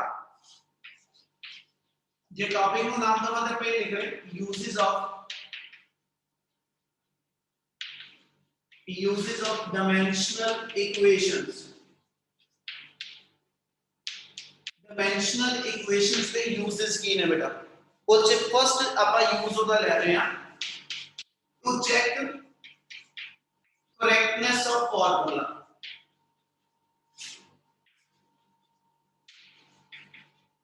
to check correctness of a formula बच्चे ਆਪਾਂ जो ਕਰਨ ਲੱਗੇ ਉਹਦੇ ਵਿੱਚ ਮੇਰੇ ਕੋਲ ਉਹਨੇ ਇਹ ਕਹਿਣਾ ਕਿ ਤੁਹਾਨੂੰ ਕੋਈ ਇੱਕ ਫਾਰਮੂਲਾ ਦੇ ਦਿੱਤਾ ਠੀਕ ਹੈ ਕਾਈਨੈਟਿਕ એનર્ਜੀ ਦਾ ਕੀ ਫਾਰਮੂਲਾ ਹੁੰਦਾ half mv square Half mv square. Potential energy ਦਾ ਹੋ ਗਿਆ mgh ਹਨਾ ਇਦਾਂ ਹੀ ਬਹੁਤ ਸਾਰੇ ਫਾਰਮੂਲੇ ਆ ਉਹਨੇ ਆਪਾਂ ਨੂੰ ਕੋਈ ਇੱਕ ਫਾਰਮੂਲਾ ਦੇ ਦੇਣਾ ਔਰ ਉਹਨੇ ਇਹ ਪੁੱਛਣਾ ਕਿ ਡਾਈਮੈਂਸ਼ਨਲ ਮੈਥਡ ਨਾਲ ਚੈੱਕ ਕਰੋ ਕਿ ਗਿਵਨ ਫਾਰਮੂਲਾ ਕਰੈਕਟ ਆ ਕਿ ਰੋਂਗ ਆ ਡਾਈਮੈਂਸ਼ਨਲ ਮੈਥਡ ठीक है ਤੇ ਡਾਈਮੈਂਸ਼ਨਲ ਮੈਥਡ ਦੇ ਨਾਲ ਆਪਾਂ ਇੱਕ ਫਸਟ ਇਹਦੇ ਵਿੱਚ ਇੱਕ ਐਗਜ਼ਾਮਪਲ ਜਿਹੜੀ ਲੈਣ ਲੱਗਿਆ ਨੂਮੈਰੀਕਲ ਦੀ ਹੁਣ ਮੈंने ਇੱਕ ਫਾਰਮੂਲਾ ਦਿੱਤਾ time period of simple pendulum time period of a simple pendulum is given by t equal to 2 pi into root of l square by g ठीक है टाइम पीरियड देखो ने फार्मूला दिता कि टाइम पीरियड सिंपल पेंडुलम कोई pendulum oscillate करता पिया ਅਸੀਂ ਉਹਦਾ ਟਾਈਮ ਪੀਰੀਅਡ ਨੋਟ ਕਰਨਾ ਉਹ ਕਹਿੰਦਾ ਉਹਦਾ ਟਾਈਮ ਪੀਰੀਅਡ ਆ ਫਾਰਮੂਲਾ ਨਾਲ ਨਿਕਲੇਗਾ ਮੈਨੂੰ ਪੈਂਡੁਲਮ ਦੀ ਲੈਂਥ ਪਤਾ ਹੋਵੇ ਤੇ acceleration due to gravity the value ਪਤਾ ਹੋਵੇ ਉਹ ਪੁੱਟ ਅਪ ਕਰ ਲਓ ਟਾਈਮ ਪੀਰੀਅਡ ਨਿਕਲ ਆਏਗਾ ਉਹਨੇ ਕਿਹਾ ਡਾਈਮੈਂਸ਼ਨਲ ਮੈਥਡ ਨਾਲ ਇਹ ਚੈੱਕ ਕਰੋ ਕਿ ਇਹ ਫਾਰਮੂਲਾ ਕਰੈਕਟ ਹੈ ਕਿ ਰੋਂਗ ਆ ਠੀਕ ਹੈ ਤੁਹਾਨੂੰ ਰੋਂਗ ਵੀ ਆਣਾ ਤੇ ਤੁਹਾਨੂੰ ਕਰੈਕਟ ਵੀ ਆਣਾ ਚੈੱਕ ਤੁਸੀਂ ਕਰਕੇ ਦੱਸਣਾ ਕਿ ਇਹ ਸਹੀ ਹੈ ਕਿ ਗਲਤ और ਉਹਦੇ ਚੈਕਿੰਗ ਦਾ ਮੈਥਡ ਇਹ ਹੋਏਗਾ ਗਿਵਨ ਫਾਰਮੂਲੇ ਦੀ ਲੈਫਟ ਹੈਂਡ ਸਾਈਡ ਸੋਲਵ ਕਰੋ ਡਾਈਮੈਂਸ਼ਨਲ ਉਹਦੀ ਡਾਈਮੈਂਸ਼ਨਸ ਕੀ ਬਣਦੀਆਂ ਰਾਈਟ ਹੈਂਡ ਸਾਈਡ ਤੇ ਜਿਹੜਾ ਐਕਸਪ੍ਰੈਸ਼ਨ ਹੋਏਗਾ ਉਹਦੀ ਡਾਈਮੈਂਸ਼ਨਸ ਕੱਢ ਲਓ ਬਹੁਤ ਸੌਖਾ ਮੈਥਡ ਹੈ ਸਿਰਫ ਡਾਈਮੈਂਸ਼ਨਸ ਆਉਂਦੀਆਂ ਨੇ ਚਾਹੀਦੀਆਂ ਰਾਈਟ ਹੈਂਡ ਸਾਈਡ ਜਿਹੜੀ ਟਰਮਸ ਨੇ ਉਹਦੀਆਂ ਡਾਈਮੈਂਸ਼ਨ ਸੋਲਵ ਕਰਕੇ ਕੱਢ ਲਓ ਜੇ ਤੇ ਦੋਨੋਂ ਪਾਸੇ ਦੀਆਂ ਡਾਈਮੈਂਸ਼ਨਸ ਇਕੁਅਲ ਆ ਗਈਆਂ ਤੇ then we say that formula is correct otherwise formula is wrong ਗੱਲ ਸਮਝ ਆਈ yes sir एक बार Yes, sir. ਇਹਨੂੰ ਸੋਲਵ ਕਰਨ ਲਈ ਹੁਣ ਮੈਨੂੰ ਜਿਹੜੀ ਸਭ ਤੋਂ ਪਹਿਲਾਂ ਲੋੜ ਆ ਹਨਾ ਮੈਨੂੰ ਚਾਹੀਦੀਆਂ ਡਾਈਮੈਂਸ਼ਨਸ ਠੀਕ ਹੈ ਹੁਣ ਇੱਕ ਮੈਂ ਕੱਲ ਤੁਹਾਨੂੰ ਟੇਬਲ ਦਿੱਤਾ ਸੀਗਾ 9 ਤੋਂ 10 ਕੁਆਂਟੀਟੀਜ਼ ਲਿਖ ਕੇ ਉਹ ਐਸ ਤੱਕ ਤੁਹਾਨੂੰ ਹਰ ਵੇਲੇ ਮੂੰਹ ਚਵਾਨੀ ਉਹ ਡਾਈਮੈਂਸ਼ਨ ਯਾਦ ਚਾਹੀਦੀ ਉਹਨਾਂ ਤੋਂ ਇਲਾਵਾ ਕੋਈ ਹੋਰ ਕੁਆਂਟੀਟੀ ਆ ਗਈ ਉਹਦਾ ਡਾਈਮੈਂਸ਼ਨਲ ਫਾਰਮੂਲਾ ਨਹੀਂ ਯਾਦ ਕਰੋਗੇ ਉਹਦਾ ਬੇਸਿਕ ਫਾਰਮੂਲਾ ਜ਼ਰੂਰ ਆਉਂਦਾ ਹੋਣਾ ਚਾਹੀਦਾ ਹੁਣ ਇਹਨੂੰ ਸੋਲਵ ਕਿੱਦਾਂ ਕਰ ਰਿਹਾ लेफ्ट हैंड साइड लेके चलिए लेफ्ट हैंड साइड में कितनी कम हर टाइम तो बच्चे स्मॉल माइक जिन्हें ऑन ऑफ करेंगे किसी का माइक ऑन है जरा डिस्कनेक्ट करेंगे आशिया वो तो माइक ऑफ कर ला बच्चे ਜੇ ਟਾਈਮ ਪੀਰੀਅਡ ਨੂੰ ਡਿਫਾਈਨ ਕਰੀਏ ਤੇ ਟਾਈਮ ਪੀਰੀਅਡ ਨੂੰ ਤੁਸੀਂ ਐਸਐਚ ਸਿੰਪਲ ਟੀ ਨਾਲ ਡਿਫਾਈਨ ਕਰ ਦਿਓ, ਜਿਹੜੀ ਟਾਈਮ ਪੀਰੀਅਡ ਦਾ ਡਾਈਮੈਂਸ਼ਨਲ ਫਾਰਮੂਲਾ ਮੇਰੇ ਕੋਲ ਟੀ ਹੈ। ਜੇ ਹੁਣ ਮੈਂ ਰਾਈਟ ਹੈਂਡ ਸਾਈਡ ਤੇ ਜਿਹੜੀ ਟਰਮ ਦਿੱਤੀ ਹੈ, ਰਾਈਟ ਹੈਂਡ ਸਾਈਡ ਤੇ ਟਰਮ ਹੈਗੀ ਆ 2 pi into under root of l square by g। l pendulum ਦੀ ਲੈਂਥ ਆ ਤੇ g ਮੇਰੇ ਕੋਲ ਕੀ ਹੁੰਦਾ ਜੀ? Acceleration due to gravity. Acceleration due to gravity. due to gravity। ਖੁਦ ਆਪਾਂ ਕਿਹਾ ਸੀ ਆਪਣੇ ਕੋਲ ਜਿਹੜੀਆਂ ਡਿਫਰੈਂਟ ਕੈਟਾਗਰੀਜ਼ ਨੇ ਟਾਈਪ ਆਫ 4 ਕੁਆਂਟੀਟੀਜ਼, ਉਹਨਾਂ 'ਚ ਇੱਕ ਕੁਆਂਟੀਟੀ ਸੀਗੀ ਜਿਹਨੂੰ ਆਪਾਂ ਨਾਮ ਦਿੱਤਾ ਸੀ ਡਾਈਮੈਂਸ਼ਨ ਲੈਸ ਕਨਸਟੈਂਟ। ਉਹ ਸੀ Yes, sir. ਕੁਝ ਟਰਮਸ ਨੇ ਜਿਨ੍ਹਾਂ ਦੀ ਕੋਈ ਡਾਈਮੈਂਸ਼ਨ ਨਹੀਂ ਹੁੰਦੀ ਤੇ ਵੈਲਿਊ ਵੀ ਨਹੀਂ ਚੇਂਜ ਹੁੰਦੀ। ਇਸ ਰਿਲੇਸ਼ਨ ਦੇ ਵਿੱਚੋਂ 2 ਤੇ ਪਾਈ ਹੈ ਨਾ, ਦੋਨੋਂ ਦੇ ਦੋਨੋਂ ਮੇਰੇ ਡਾਈਮੈਂਸ਼ਨ ਲੈਸ ਕਨਸਟੈਂਟ ਆ। ਅਸੀਂ ਚੈੱਕ ਕਰਨ ਲੱਗੇ ਡਾਈਮੈਂਸ਼ਨਲ ਮੈਥਡ ਤੇ।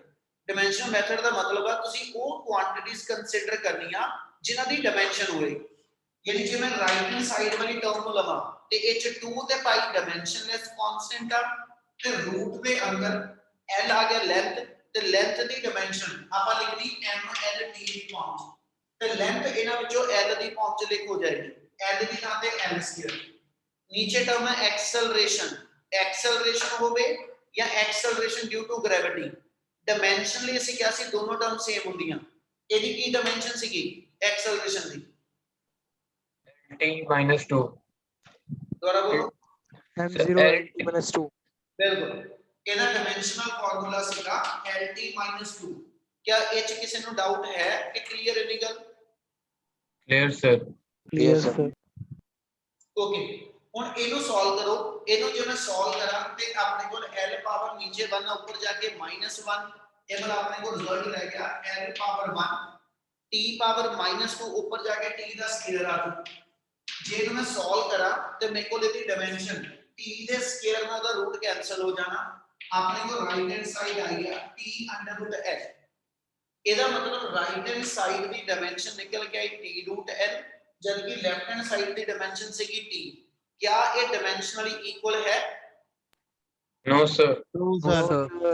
इसका मतलब अपनी कंडीशन आ जाएगी as left hand side not equal to right hand side.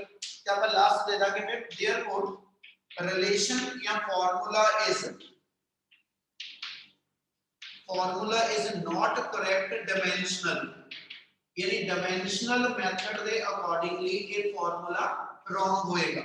जरूरी नहीं हर वाली राइट वाला ही आना, रॉन्ग वाले भी आने। मैं इसलिए पहली एग्जांपल रॉन्ग वाली बनाई है। हुन सेकंड एक न्यूमेरिकल लिख रहे हैं। सेकंड न्यूमेरिकल है in the given relation, in the given relation f into s equal to half mv square minus a half mu square। क्या ਇਹਦੇ ਚ ਹਰ ਟਰਮ ਦਾ ਮਤਲਬ ਪਤਾ? Yes, sir. f मेरे को फोर्स हो गई, s मेरा डिस्टेंस है, m मेरा mass of the particle, v final velocity ਤੇ u इनिशियल वेलोसिटी। वो कहना चेक करो कि ये फार्मूला करेक्ट है कि रॉन्ग है। ਤੇ ਚੈਕਿੰਗ ਦਾ ਮੈਥਡ ਉਹੀ ਹੋਏਗਾ। ਤੁਸੀਂ ਲੈਫਟ ਹੈਂਡ ਸਾਈਡ ਤੇ ਡਾਈਮੈਂਸ਼ਨਲ ਫਾਰਮੂਲਾ ਬਣਾ ਲਓ, ਕੀ ਬਣਿਆ, ਫਿਰ right hand side. Left hand side ਨੂੰ ਲੈ ਕੇ ਚੱਲੀਏ f s। f ਫੋਰਸ ਆ, ਫੋਰਸ ਦਾ ਡਾਈਮੈਂਸ਼ਨਲ ਫਾਰਮੂਲਾ ਉਸ ਟੇਬਲ 'ਚ ਦੱਸਿਆ ਸੀਗਾ ਜਿਹੜਾ ਯਾਦ ਕਰਨਾ। ਫੋਰਸ ਦਾ ਡਾਈਮੈਂਸ਼ਨ ਫਾਰਮੂਲਾ ਬੋਲੋ ਕੋਈ ਜਣਾ। mlt minus 2. 1L1. minus 2. चलो मैं नाम लेना, वो बोलो। अर्शिया, अर्शिया फोर्स दा डायमेंशनल फार्मूला बेटा। अर्शिया या Amanjot?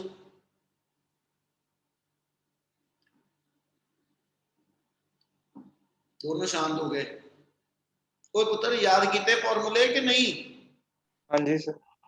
Yes, sir.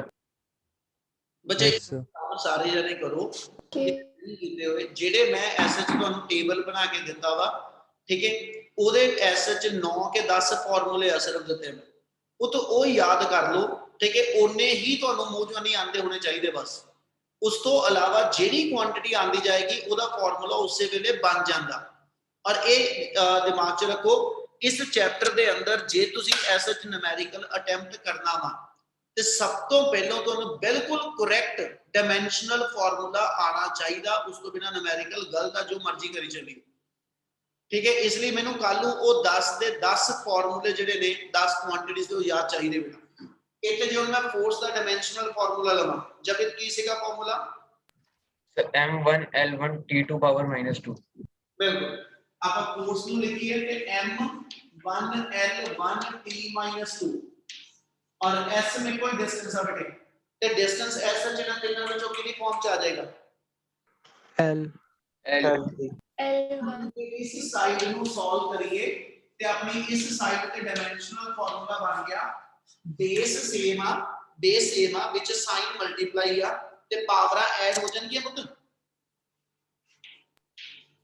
Yes, sir. ਇਹਦਾ ਮਤਲਬ Yes, sir. Side F S ਦਾ ਫਾਰਮੂਲਾ ਸੋਲਵ ਕਰਕੇ ml² T-2 ਆ ਗਿਆ। ਹੁਣ ਰਾਈਟ ਹੈਂਡ ਸਾਈਡ ਬਣਾ ਲਓ। ਜੇ ਰਾਈਟ ਹੈਂਡ ਸਾਈਡ ਦੇਖਾਂ half mv² minus half mu²। ਮੈਂ ਹਜੇ ਸਭ ਤੋਂ ਜਿਹੜੀ ਸੌਖੀ ਟਾਈਪ ਆ ਉਹ ਪਹਿਲਾਂ ਸ਼ੁਰੂ ਕੀਤੀ ਹੈ ਬੜੀ। ਠੀਕ ਹੈ, ਇਹਦੇ ਵਿੱਚ ਚਲੀਏ ਤੇ ਦੋਨਾਂ ਥਾਵਾਂ ਤੇ ਹਾਫ ਜਿਹੜਾ ਵਾ ਉਹ ਪਿਓਰ ਨੰਬਰ ਆ ਤੇ ਆਪਾਂ ਕਹਿੰਦੇ ਸੀ ਨੰਬਰ ਡਾਈਮੈਂਸ਼ਨ ਲੈਸ ਕਨਸਟੈਂਟ ਆ, ਯਾਨੀ ਇਹਦੀ ਡਾਈਮੈਂਸ਼ਨ ਕੋਈ ਨਹੀਂ ਆਣੀ। m ਮਾਸ ਆ ਤੇ ਜੇ ਮੈਂ ਮਾਸ ਦੀ ਡਾਈਮੈਂਸ਼ਨ ਲਿਖਾਂ, ਮਾਸ ਦੀ ਡਾਈਮੈਂਸ਼ਨ m ਹੀ ਰਹਿ ਜਾਏਗੀ। ਇਹ ਚ ਇੱਕ ਹੋਰ ਕਨਸੈਪਟ ਸਮਝਿਓ। ਇਸ ਤੋਂ ਬਾਅਦ v ਮੇਰੀ ਫਾਈਨਲ ਵੈਲੋਸਿਟੀ, u ਮੇਰੀ ਇਨੀਸ਼ੀਅਲ। ਉਹ ਤੇ ਵੈਲੋਸਿਟੀ ਫਾਈਨਲ ਹੋਏ ਜਾਂ ਇਨੀਸ਼ੀਅਲ ਹੋਏ, ਵੈਲੋਸਿਟੀ ਦਾ ਡਾਈਮੈਂਸ਼ਨਲ ਫਾਰਮੂਲਾ ਸੇਮ ਰਹਿੰਦਾ। ਵੈਲੋਸਿਟੀ ਦਾ ਡਾਈਮੈਂਸ਼ਨ ਫਾਰਮੂਲਾ ਕੀ ਸੀਗਾ? ਬੋਲੋ ਕੋਈ ਜਣਾ। LT -1 ਬਿਲਕੁਲ, ਇੱਥੇ ਆ ਜਾਏਗਾ LT-1 ਦਾ ਹੋਲ ਸਕੁਅਰ। m ਨੂੰ ਵੱਖਰੀ ਬ੍ਰੈਕਟ ਚ ਰੱਖ ਦਿਓ ਮਾਈਨਸ। ਠੀਕ ਹੈ ਜੀ, m ਫਿਰ ਮੇਰੇ ਕੋਲ m ਹੀ ਰਹੇਗਾ, u ਇਨੀਸ਼ੀਅਲ ਵੈਲੋਸਿਟੀ LT-1 ਦਾ ਸਕੁਅਰ। ਜੇ ਇਹਨੂੰ ਐਕਸਪੈਂਡ ਕਰੀਏ ਤੇ ਆਪਣੀ ਟਰਮ ਬਣ ਗਈ m L² T-2 minus m L² T-2। क्या इतना समझ आया जी सारे नु? Yes, sir. Yes, sir. एक छोटी जी टर्म पूछदा, फिर आप वापस मुड़दे। 5 मीटर ਦੇ ਵਿੱਚੋਂ ਮੈਂ 2 ਮੀਟਰ ਮਾਈਨਸ ਕਰਾਂ ਕੀ ਬਚੇਗਾ? 3 meter. 3 meter. 5 ਮੀਟਰ ਦੇ ਵਿੱਚ ਮੈਂ 2 ਮੀਟਰ ਪਲੱਸ ਕਰਾਂ ਕੀ ਬਣੂਗਾ? 7 meter 7 meter 5 ਮੀਟਰ ਦੇ ਵਿੱਚੋਂ ਮੈਂ 5 ਮੀਟਰ ਮਾਈਨਸ ਕਰਾਂ ਕੀ ਬਚੇਗਾ? 0 Zero. 0 ਹਾਂਜੀ, sir 0 meter 0. 0 ਮੀਟਰ। ਬਿਲਕੁਲ ਠੀਕ, ਕੁਛ ਨਹੀਂ ਤਾਂ ਕੋਈ ਵਰਡ ਹੀ ਹੈ ਨਹੀਂ ਨਾ, ਜ਼ੀਰੋ ਵੀ ਗੱਲਾਂ ਨਹੀਂ ਆਣਾ। ਜਦੋਂ 5 ਮੀਟਰ ਚੋਂ 2 ਮੀਟਰ ਮਾਈਨਸ ਕਰਦੇ ਆ ਤਾਂ ਅਸੀਂ ਕਹਿੰਦੇ 3 ਮੀਟਰ ਬਚਿਆ। 5 ਦੇ ਵਿੱਚੋਂ 2 ਮਾਈਨਸ ਹੋਇਆ, ਕਿ ਯੂਨਿਟ ਦੇ ਵਿੱਚੋਂ ਯੂਨਿਟ ਮਾਈਨਸ ਹੋਇਆ? Yes, sir. Sir. 5 ਮੀਟਰ ਦੇ ਵਿੱਚੋਂ ਜੇ ਮੈਂ 5 ਮੀਟਰ ਪਲੱਸ ਕਰਾਂ ਤੇ 10 ਮੀਟਰ ਬਣਿਆ ਹਨਾ। ਨੰਬਰ ਚ ਨੰਬਰ ਪਲੱਸ ਹੋ, ਨੰਬਰ ਚੋਂ ਨੰਬਰ ਮਾਈਨਸ ਹੋ, ਨਾ ਤਾਂ ਯੂਨਿਟ ਦੇ ਵਿੱਚ ਯੂਨਿਟ ਪਲੱਸ ਹੁੰਦਾ ਤੇ ਨਾ ਯੂਨਿਟ ਚੋਂ ਯੂਨਿਟ ਮਾਈਨਸ ਹੁੰਦਾ। ਇਹੀ ਸੇਮ ਵਰਡ ਨੂੰ ਲੈ ਕੇ ਜੇ ਮੈਂ ਇੱਥੇ ਗੱਲ ਕਰਾਂ ml² T-2, ਇਹ ਯੂਨਿਟ ਦੀ ਜਗ੍ਹਾ ਤੇ ਲਿਖੀ ਹੋਈ ਟਰਮ ਆ। ਇਹਦੇ ਅੱਗੇ ਜੇ ਨੰਬਰ ਲਵਾਂ ਤੇ 1 ਲੱਗਿਆ, ਇਹਦੇ ਵੀ ਅੱਗੇ ਨੰਬਰ ਕੋਈ ਨਹੀਂ ਤੇ 1 ਲਿਖਿਆ। ਨੰਬਰ ਚੋਂ ਨੰਬਰ ਮਾਈਨਸ ਹੋਏਗਾ। ਜੇ ਮੈਂ ਇਹ ਕਹਾਂ ml² T-2 ਚੋਂ ml² T-2 ਮਾਈਨਸ ਕਰਾ ਤੇ ਮੇਰੇ ਕੋਲ 0 ਬਚਿਆ ਤੇ ਉਹ ਗਲਤ ਆ। ਮੇਰੇ ਕੋਲ ਜੋ ਬਚਿਆ ਇੱਥੇ, ਠੀਕ ਹੈ ਜੀ, ਉਹ ਬਣ ਗਿਆ 0 ml² T-2। ਬਟ 0 ਜਾਂ 1 ਕੋਈ ਵੀ ਨੰਬਰ ਹੋਵੇ ਉਹ ਡਾਈਮੈਂਸ਼ਨਲੈਸ ਆ। ਔਰ ਅਸੀਂ ਗੱਲ ਕਰਦੇ ਪਏ ਇਸ ਮੂਮੈਂਟ ਤੇ ਡਾਈਮੈਂਸ਼ਨਲ ਵੇਰੀਏਬਲਸ ਦੀ। ਇਹਦਾ ਮਤਲਬ ਆ 0 ਡਾਈਮੈਂਸ਼ਨਲੈਸ ਆ ਹਨਾ, ਇਹ ਇਰਰੈਲੇਵੈਂਟ ਹੋਏਗਾ ਤੇ ਜਿਹੜੀ ਡਾਈਮੈਂਸ਼ਨ ਮੇਰੀ ਰਾਈਟ ਹੈਂਡ ਸਾਈਡ ਨੂੰ ਸੋਲਵ ਕਰਕੇ ਆਈ ਤੇ ਜਿਹੜੀ ਡਾਈਮੈਂਸ਼ਨ ਮੇਰੀ ਲੈਫਟ ਹੈਂਡ ਸਾਈਡ ਦੀ ਸੀਗੀ, ਕਿਆ ਇਹ ਦੋਨੋਂ ਇਕੁਅਲ ਆਈਆਂ? ਹਾਂਜੀ Yes, sir. sir. Yes, sir. yes sir equal ਆ ਬੇਟਾ। ਹਾਂਜੀ ਪੁੱਤ ਕੁਛ ਨਾ कुछ गुरजोत एक बार दोबारा समझा दो ये मानिक दोबारा बोलियो सर, एक बार दोबारा समझा दो ये लास्ट में जो बोला आपने। ਉਹ ਤੇ ਆਪਾਂ ਇੰਨੀ ਗੱਲ ਕਹੀ ਕਿ ਜਦੋਂ ਵੀ ਦੋ ਕੁਆਂਟੀਟੀਆਂ ਜਿਹੜੀਆਂ ਤੁਸੀਂ ਆਪਸ ਵਿੱਚ ਮਾਈਨਸ ਕਰੋਗੇ ਜਾਂ ਦੋ ਕੁਆਂਟੀਟੀਆਂ ਆਪਸ ਵਿੱਚ ਪਲੱਸ ਕਰੀਏ ਹਨਾ, 5 ਕਿਲੋਗ੍ਰਾਮ ਦੇ ਵਿੱਚੋਂ मैं 5 किलोग्राम माइनस करा ते मैं 0 नहीं कहांगा, मैं कहूंगा 0 किलोग्राम। 5 किलोग्राम च मैं 5 किलोग्राम प्लस करा ते मैं कहूंगा 10 किलोग्राम। ਇਹਦਾ मतलब नंबर च नंबर ऐड, नंबर चो नंबर माइनस होएगा, ना तो यूनिट दे विचों यूनिट माइनस हुंदा, ना यूनिट च यूनिट प्लस हुंदा। ते साडीआं जेहड़ियां डायमेंशनस ने ये यूनिट दी जगह ते स्टैंड करदी। इस करके जे ml स्क्वायर t - 2 जो मैं एक सिंपल एग्जांपल दे देना, l - l ते l + l ਇਹਦੀ ਕੀ ਵੈल्यू ਬਣੀ, l + l ਕਿੰਨਾ ਬਣਿਆ, 2L 2L l - l ਕੀ ਬਣਿਆ, 0L 0 ਹੈ ਨਾ। ਇਹਦਾ ਮਤਲਬ ਉਹ ਇੱਕ ਗੱਲ ਆਈ ਨਾ, ਆਪਾਂ ਇਹਨਾਂ ਦੇ ਅੱਗੇ ਲੱਗੇ ਹੋਏ ਨੰਬਰ ਜਿਹੜੇ ਨੇ ਉਹਨਾਂ ਨੂੰ ਮਾਈਨਸ ਉਹਨਾਂ ਨੂੰ ਪਲੱਸ ਕਰਦੇ ਹਾਂ, ਪਰ ਐਸ ਐਚ ਯੂਨਿਟ ਦੇ ਵਿੱਚ ਯੂਨਿਟ ਤੇ ਯੂਨਿਟ ਦੇ ਵਿੱਚੋਂ ਯੂਨਿਟ ਦਾ ਪਲੱਸ ਤੇ ਨਾ ਮਾਈਨਸ ਹੁੰਦਾ। ਉਹੀ ਵਰਡ ਹੁਣ ਵੀ ਸਟੈਂਡ ਕਰਦੇ, ਠੀਕ ਹੈ। ਇਹਨਾਂ ਐਸ ਐਚ ਇੱਥੇ ਜੇ ਮੈਂ ਐਲ ਲਿਖਿਆ, ਇਹਦੀ ਜਗ੍ਹਾ ਤੇ ਜੇ ਮੈਂ ਲਿਖ ਦਵਾਂ 5 ਮੀਟਰ ਮਾਈਨਸ 5 ਮੀਟਰ, ਇਹਦਾ ਮਤਲਬ ਆ 5 ਮਾਈਨਸ 5 ਤਾਂ 0 ਆਇਆ है ना, 0 मीटर ਬਣਿਆ। ਇਹਦਾ ਮਤਲਬ ਇੱਕ ਗੱਲ ਆ ਗਈ ਕਿ ਜਿਹੜੇ ਆ ਮੇਰੇ ਕੋਲ ਐਸਐਚ ਯੂਨਿਟ ਨੇ ਤੇ ਜਿਹੜੀਆਂ ਮੇਰੇ ਕੋਲ ਡਾਈਮੈਂਸ਼ਨਸ ਨੇ ਇਹ ਆਪਸ ਦੇ ਵਿੱਚ ਨਾ ਪਲੱਸ ਹੁੰਦੀਆਂ ਨਾ ਮਾਈਨਸ ਹੁੰਦੀਆਂ, ਠੀਕ ਹੈ ਜੀ। ਇਸ ਕਰਕੇ ਆਪਣੇ ਕੋਲ ਜੇ ਆਪਾਂ ਇਸ ਆਪਣੇ ਵਾਲੇ ਰਿਜ਼ਲਟ ਵਿੱਚ ਚੱਲੀਏ ਤੇ ml ਸਕੁਅਰ t - 2 ਦੇ ਵਿੱਚੋਂ ਜੇ ਮੈਂ ml ਸਕੁਅਰ t - 2 ਮਾਈਨਸ ਕਰਾਂ ਤੇ ਉਹ 0 ਨਹੀਂ ਬਚਿਆ, ਉਹ 0 ml ਸਕੁਅਰ t - 2 ਬਚਿਆ। ਇਹਦਾ ਮਤਲਬ ਇੱਥੇ 0 ml ਸਕੁਅਰ t - 2 ਤੇ ਇੱਥੇ 1 ml ਸਕੁਅਰ t - 2, पर 0 या 1 ਜਿਹੜੇ ਨੰਬਰ ਦਾ ਆ ਗਿਆ ਹੈ ਨਾ, ਇਹ ਦੋਨੋਂ ਦੇ ਦੋਨੋਂ ਨੰਬਰ ਜਿਹੜੇ ਨੇ ਡਾਈਮੈਂਸ਼ਨਲ ਮੈਥਡ ਦੇ ਅਕੋਰਡਿੰਗਲੀ ਅਸੀਂ ਇਹਨੂੰ ਡਾਈਮੈਂਸ਼ਨ ਲੈਸ ਕਨਸਟੈਂਟ ਕਹਿੰਦੇ ਹਾਂ। ਇਹਦਾ ਮਤਲਬ ਇਹਨਾਂ ਨੰਬਰਾਂ ਦੀ ਕੋਈ ਡਾਈਮੈਂਸ਼ਨ ਨਹੀਂ ਹੈ ਨਾ, ਇਸ ਲਈ ਡਾਈਮੈਂਸ਼ਨਲੀ ਲੈਫਟ ਹੈਂਡ ਸਾਈਡ ਦੀ ਵੈਲਿਊ ਤੇ ਡਾਈਮੈਂਸ਼ਨਲੀ ਰਾਈਟ ਹੈਂਡ ਸਾਈਡ ਦੀ ਵੈਲਿਊ ਉਹ ਆਪਸ ਵਿੱਚ ਇਕੁਅਲ ਆ ਰਹੀ। Yes, sir. yes sir Yes sir. Yes, sir. Yes sir. ਆ ਰਿਲੇਸ਼ਨ ਜਿਹੜਾ ਹੋਏਗਾ ਆਪਾਂ ਲਿਖ ਸਕਦੇ ਕਿ left hand side equal to right hand side. ਇਸ ਲਈ ਆਪਣੇ ਕੋਲ ਇਹ ਜਿਹੜੀ ਐਸਐਚ ਫਾਰਮੂਲਾ ਹੋਏਗਾ ਜਾਂ ਰਿਲੇਸ਼ਨ ਜਿਹੜਾ ਅਸੀਂ ਕਹਿ ਦਾਂਗੇ ਡਾਈਮੈਂਸ਼ਨਲੀ ਕਰੈਕਟ ਵਾ। ਅੱਛਾ ਇੱਕ ਚੀਜ਼ ਹੋਰ ਐਡ ਕਰ ਦੇਣਾ, ਇੱਥੇ ਮਾਈਨਸ ਦੀ ਥਾਂ ਤੇ ਪਲੱਸ ਵੀ ਹੁੰਦਾ, ਇੱਥੇ ਮਾਈਨਸ ਦੀ ਥਾਂ ਤੇ ਪਲੱਸ ਵੀ ਹੋਵੇ, ਠੀਕ ਹੈ, ਤਾਂ ਵੀ ਸਾਡਾ ਫਾਰਮੂਲਾ ਸਹੀ ਹੈ। ਫਿਰ ਇੱਥੇ ਕੀ ਬਣਾ ਸੀ ml square t - 2 plus ml square t - 2, ਅਸੀਂ 0 ਦੀ ਥਾਂ ਤੇ 2 ਲਿਖ ਦੇਣਾ ਸੀ। ਫਿਰ ਇੱਥੇ 2 ਹੋਵੇ ਜਾਂ 1 ਹੋਵੇ ਜਾਂ 0 ਹੋਵੇ ਉਹ ਡਾਈਮੈਂਸ਼ਨਲੈਸ ਨੰਬਰ ਆ, ਠੀਕ ਹੈ ਜੀ। ਇਸ ਲਈ ਡਾਈਮੈਂਸ਼ਨਲੀ ਫਾਰਮੂਲਾ ਉਦੋਂ ਵੀ ਕਰੈਕਟ ਹੈ। ਗੱਲ ਸਮਝ ਆਈ? Yes, sir. yes Yes sir. Yes, sir. Topic ਇਹਦੇ ਨਾਲ ਹੋਰ ਜੋੜਦਾ ਪਿਆ ਤੁਹਾਡੇ ਇਸ ਚੈਪਟਰ ਦੇ ਵਿੱਚ ਲਾਸਟ ਦੇ ਵਿੱਚ ਇੱਕ ਟੌਪਿਕ ਉਹਨੇ ਲਿਖਣਾ ਪੇਪਰ 'ਚ ਆਇਆ ਹੋਇਆ, give some limitations of dimensional analysis. ਆਪਾਂ ਉਹ ਨਾਲੋਂ ਨਾਲ ਨੂਮੈਰੀਕਲ ਕਰਾਂਗੇ, ਨਾਲੋਂ ਨਾਲ ਹੀ ਚੈਪਟਰ ਜਿਹੜਾ ਖਤਮ ਕਰਾਂਗੇ। ਲਿਮਿਟੇਸ਼ਨ ਆਫ ਡਾਈਮੈਂਸ਼ਨਲ ਐਨਾਲਿਸਿਸ, ਉਹ ਕਹਿੰਦਾ ਜੀ ਡਾਈਮੈਂਸ਼ਨਲ ਐਨਾਲਿਸਿਸ ਵਾਲੇ ਮੈਥਡ ਦੀਆਂ ਲਿਮਿਟੇਸ਼ਨਸ ਕੀ ਨੇ, ਤੇ ਇੱਕ ਲਿਮਿਟੇਸ਼ਨ ਤੇ ਇਹ ਹੀ ਆ ਗਈ ਕਿ ਜੇ ਇੱਥੇ ਮਾਈਨਸ ਆ ਜੇ ਇੱਥੇ ਪਲੱਸ ਆ ਦੋਨੋਂ ਵਾਰੀ ਮੇਰਾ ਰਿਲੇਸ਼ਨ ਜਿਹੜਾ ਉਹ ਸਹੀ ਗਿਣਿਆ ਜਾਵੇ। ਇਹਦਾ ਮਤਲਬ ਹੈ ਡਾਈਮੈਂਸ਼ਨਲ ਮੈਥਡ ਦੇ ਨਾਲ ਤੁਸੀਂ ਅਲਜੈਬਰਿਕ ਐਕਸਪ੍ਰੈਸ਼ਨ ਦੇ ਵਿੱਚ ਜਿਹੜੇ ਤੁਹਾਡੇ ਸਾਈਨ ਨੇ ਪਲੱਸ ਮਾਈਨਸ ਤੁਸੀਂ ਉਹ ਜਸਟੀਫਾਈ ਨਹੀਂ ਕਰ ਸਕਦੇ ਕਿ ਵੀ ਇਹ ਪਲੱਸ ਆਣਾ ਕਿ ਮਾਈਨਸ ਆਣਾ। ਦੂਜਾ ਇੱਥੇ ਹਾਫ ਲਿਖਿਆ, ਹਾਫ ਦੀ ਥਾਂ ਤੇ ਮੈਂ 7/9 ਵੀ ਲਿਖ ਦਿੰਦਾ, 4/5 ਵੀ ਲਿਖ ਦਵਾਂ, ਹਨਾ। ਇਹ ਨੰਬਰ ਕਿਤੇ ਵੀ ਪੂਰੇ ਮੈਥਡ 'ਚ ਸਟੈਂਡ ਨਹੀਂ ਕਰਦੇ। ਇਸ ਲਈ ਰਿਲੇਸ਼ਨ ਦੇ ਵਿੱਚ ਤੁਹਾਡੇ ਕੋਲ ਜਿਹੜਾ ਵਾ ਹਨਾ ਉਹ ਐਸ ਐਚ ਡਾਈਮੈਂਸ਼ਨ ਲੈਸ ਕਨਸਟੈਂਟ ਕਿਹੜਾ ਆਣਾ, ਇਹਦੀ ਕੋਈ ਵੀ ਇਨਫੋਰਮੇਸ਼ਨ ਆਪਣੇ ਇਸ ਮੈਥਡ ਦੇ ਵਿੱਚ ਨਹੀਂ ਨਿਕਲਦੀ। ਇਹ ਨਾਲੋਂ ਨਾਲ ਹੀ ਆਪਾਂ ਗੱਲ ਕਰਦੇ ਚੱਲਾਂਗੇ लिमिटेशंस ऑफ डायमेंशनल एनालिसिस। जो दो लिमिटेशन बोलियां क्या वो समझ लगियां? yes sir Yes, sir. बिल्कुल। क्लियर इन्नी गल सारियां नूं? हाँ जी सर। yes है ना, जेडे साडे डायमेंशन लेस कांस्टेंट जिदा हाफ लग्या 4/9 लग्या, इथे नंबर कोई भी ला लो, इथे हाफ लावा, इथे मैं 4/9 भी लिख दवां तां भी मेरे मैथड दे अंदर कोई फर्क नहीं पैना।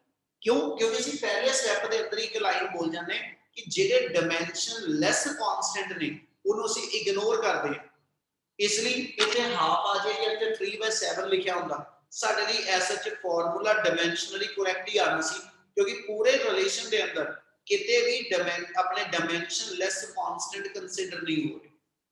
क्लियर है? जैसे अगर t रेशियो भी होते हैं, मतलब जैसे कोई फिजिकल क्वांटिटी भी होती नंबर्स की जगह, तो नहीं भी मतलब वो डायमेंशनलेस ही होते हैं, तो हम ये लिख सकते हैं एग्जांपल में कि ਆਪਾਂ ਹੁਣ ਇੱਥੇ ਮੰਨ ਲਓ ਆਪਾਂ ਕਹਿੰਦੇ ਤੇ ਥੀਟਾ ਲੱਗਿਆ ਹੁੰਦਾ, ਇੱਥੇ ਆਪਣੇ ਕੋਲ ਹਾਫ ਦੀ ਥਾਂ ਤੇ ਇੱਥੇ mv ਸਕੁਅਰ ਇਨਟੂ ਥੀਟਾ ਲੱਗਿਆ ਹੁੰਦਾ, ਤੇ ਥੀਟਾ ਸਾਡਾ ਡਾਈਮੈਂਸ਼ਨਲੈਸ ਆ, ਠੀਕ ਹੈ ਨਾ। ਤੇ ਅਸੀਂ ਕਹਿਣਾ ਸੀ ਜੀ ਉਦੋਂ ਵੀ mv square into theta minus half mu square dimensionally ਉਹ ਫੇਰ ਇਕੁਅਲੀ ਆਣਾ ਸੀ। ਇਹਦਾ ਮਤਲਬ ਇਹ ਇਸ ਮੈਥਡ ਦੀ ਨਾਲੋਂ ਨਾਲ ਲਿਮਿਟੇਸ਼ਨ ਆ ਕਿ ਜਿਹੜੇ ਡਾਈਮੈਂਸ਼ਨਲੈਸ ਕਾਂਸਟੈਂਟ ਆ ਉਹਦੀ ਕੋਈ ਵੀ ਇਨਫੋਰਮੇਸ਼ਨ ਆਪਣੇ ਇਸ ਮੈਥਡ ਦੇ ਅੰਦਰ ਨਹੀਂ ਬਣਦੀ। ਕਲੀਅਰ ਆ? Yes sir. Yes, sir. ਗੱਲ ਇਹ ਤੋਂ ਸ਼ੁਰੂ ਕਰ ਰਹੇ ਹਾਂ ਕਿ ਜੇ ਮੇਰੇ ਕੋਲ ਐਸਾ ਚ ਨੈਕਸਟ ਆਪਾਂ ਟਾਈਪ ਲਈਏ ਤਾਂ ਅਸੀਂ ਕਹਿ ਰਹੇ ਹਾਂ ਕਿ ਜਦੋਂ ਵੀ ਦੋ ਕੁਆਂਟੀਟੀਜ਼ ਅਸੀਂ ਐਡ ਕਰੀਏ ਜਾਂ ਸਬਟ੍ਰੈਕਟ ਕਰੀਏ, ਠੀਕ ਹੈ ਨਾ, ਉਹਨਾਂ ਦੋਨਾਂ ਕੁਆਂਟੀਟੀਜ਼ ਦੀ ਨੇਚਰ ਹਮੇਸ਼ਾ ਸੇਮ ਹੁੰਦੀ। ਉਹ ਦੋ ਡਿਫਰੈਂਟ ਨੇਚਰ ਦੀ ਕੁਆਂਟੀਟੀਜ਼ ਮਲਟੀਪਲਾਈ ਹੋ ਸਕਦੀਆਂ, ਸੌਰੀ ਡਿਵਾਈਡ ਹੋ ਸਕਦੀਆਂ। ਮਲਟੀਪਲਾਈ ਕਰ ਲਓ, ਡਿਵਾਈਡ, ਜਿੱਦਾਂ ਮਾਸ ਨੂੰ ਐਕਸਲਰੇਸ਼ਨ ਨਾਲ ਮਲਟੀਪਲਾਈ ਕਰ ਸਕਦਾ ਹੈ ਨਾ, ਫੋਰਸ ਨੂੰ ਡਿਸਟੈਂਸ ਨਾਲ ਮਲਟੀਪਲਾਈ ਕਰ ਸਕਦਾ, ਪਰ ਕਿਆ ਮੈਂ ਫੋਰਸ ਦੇ ਵਿੱਚ ਡਿਸਟੈਂਸ ਪਲੱਸ ਕਰ ਸਕਦਾ? No, sir. No, sir. No, sir. ਕਿਆ ਮੈਂ ਫੋਰਸ ਦੇ ਵਿੱਚੋਂ ਡਿਸਟੈਂਸ ਮਾਈਨਸ ਕਰ ਸਕਦਾ? No. No, sir. ਇਹਦਾ ਮਤਲਬ ਜਿਹੜਾ ਵੀ ਕੋਈ ਗਿਵਨ ਰਿਲੇਸ਼ਨ ਹੋਏਗਾ, ਉਸ ਗਿਵਨ ਰਿਲੇਸ਼ਨ ਦੇ ਅੰਦਰ ਹਮੇਸ਼ਾ ਇੱਕ ਚੀਜ਼ ਲੈ ਕੇ ਚੱਲਾਂਗੇ ਕਿ ਕੁਆਂਟੀਟੀਜ਼ ਜਿਹੜੀਆਂ ਆਪਸ ਵਿੱਚ ਪਲੱਸ ਹੋਈਆਂ, ਕੁਆਂਟੀਟੀਜ਼ ਜਿਹੜੀਆਂ ਆਪਸ ਵਿੱਚ ਮਾਈਨਸ ਹੋਈਆਂ, they must be of the similar nature। ਤੇ ਦੋ ਡਿਫਰੈਂਟ ਨੇਚਰ ਦੀ ਕੁਆਂਟੀਟੀ ਮਲਟੀਪਲਾਈ ਡਿਵਾਈਡ ਕਰ ਪਾਵਾਂਗੇ, ਪਰ ਦੋ ਡਿਫਰੈਂਟ ਨੇਚਰ ਦੀ ਕੁਆਂਟੀਟੀ ਨੂੰ ਐਡ ਔਰ ਸਬਟ੍ਰੈਕਟ ਨਹੀਂ ਕਰਾਂਗੇ। ਇਸੇ ਪ੍ਰੋਪਰਟੀ ਦੇ ਬਿਹਾਫ ਤੇ ਉਹਨੇ ਕਹਿਣਾ ਜੀ ਕਿਸੇ ਨਾ ਕਿਸੇ ਕੁਆਂਟੀਟੀ ਦੀ ਡਾਈਮੈਂਸ਼ਨਸ ਫਾਈਂਡ ਆਊਟ ਕਰਕੇ ਦਿਓ। ਐਗਜ਼ਾਮਪਲ ਲਿਖ ਰਿਹਾ, ਉਹਦੀ ਸਿੰਪਲੈਸਟ ਐਗਜ਼ਾਮਪਲ ਆਪਾਂ ਇਹ ਲੈ ਰਹੇ ਨੂਮੈਰੀਕਲ।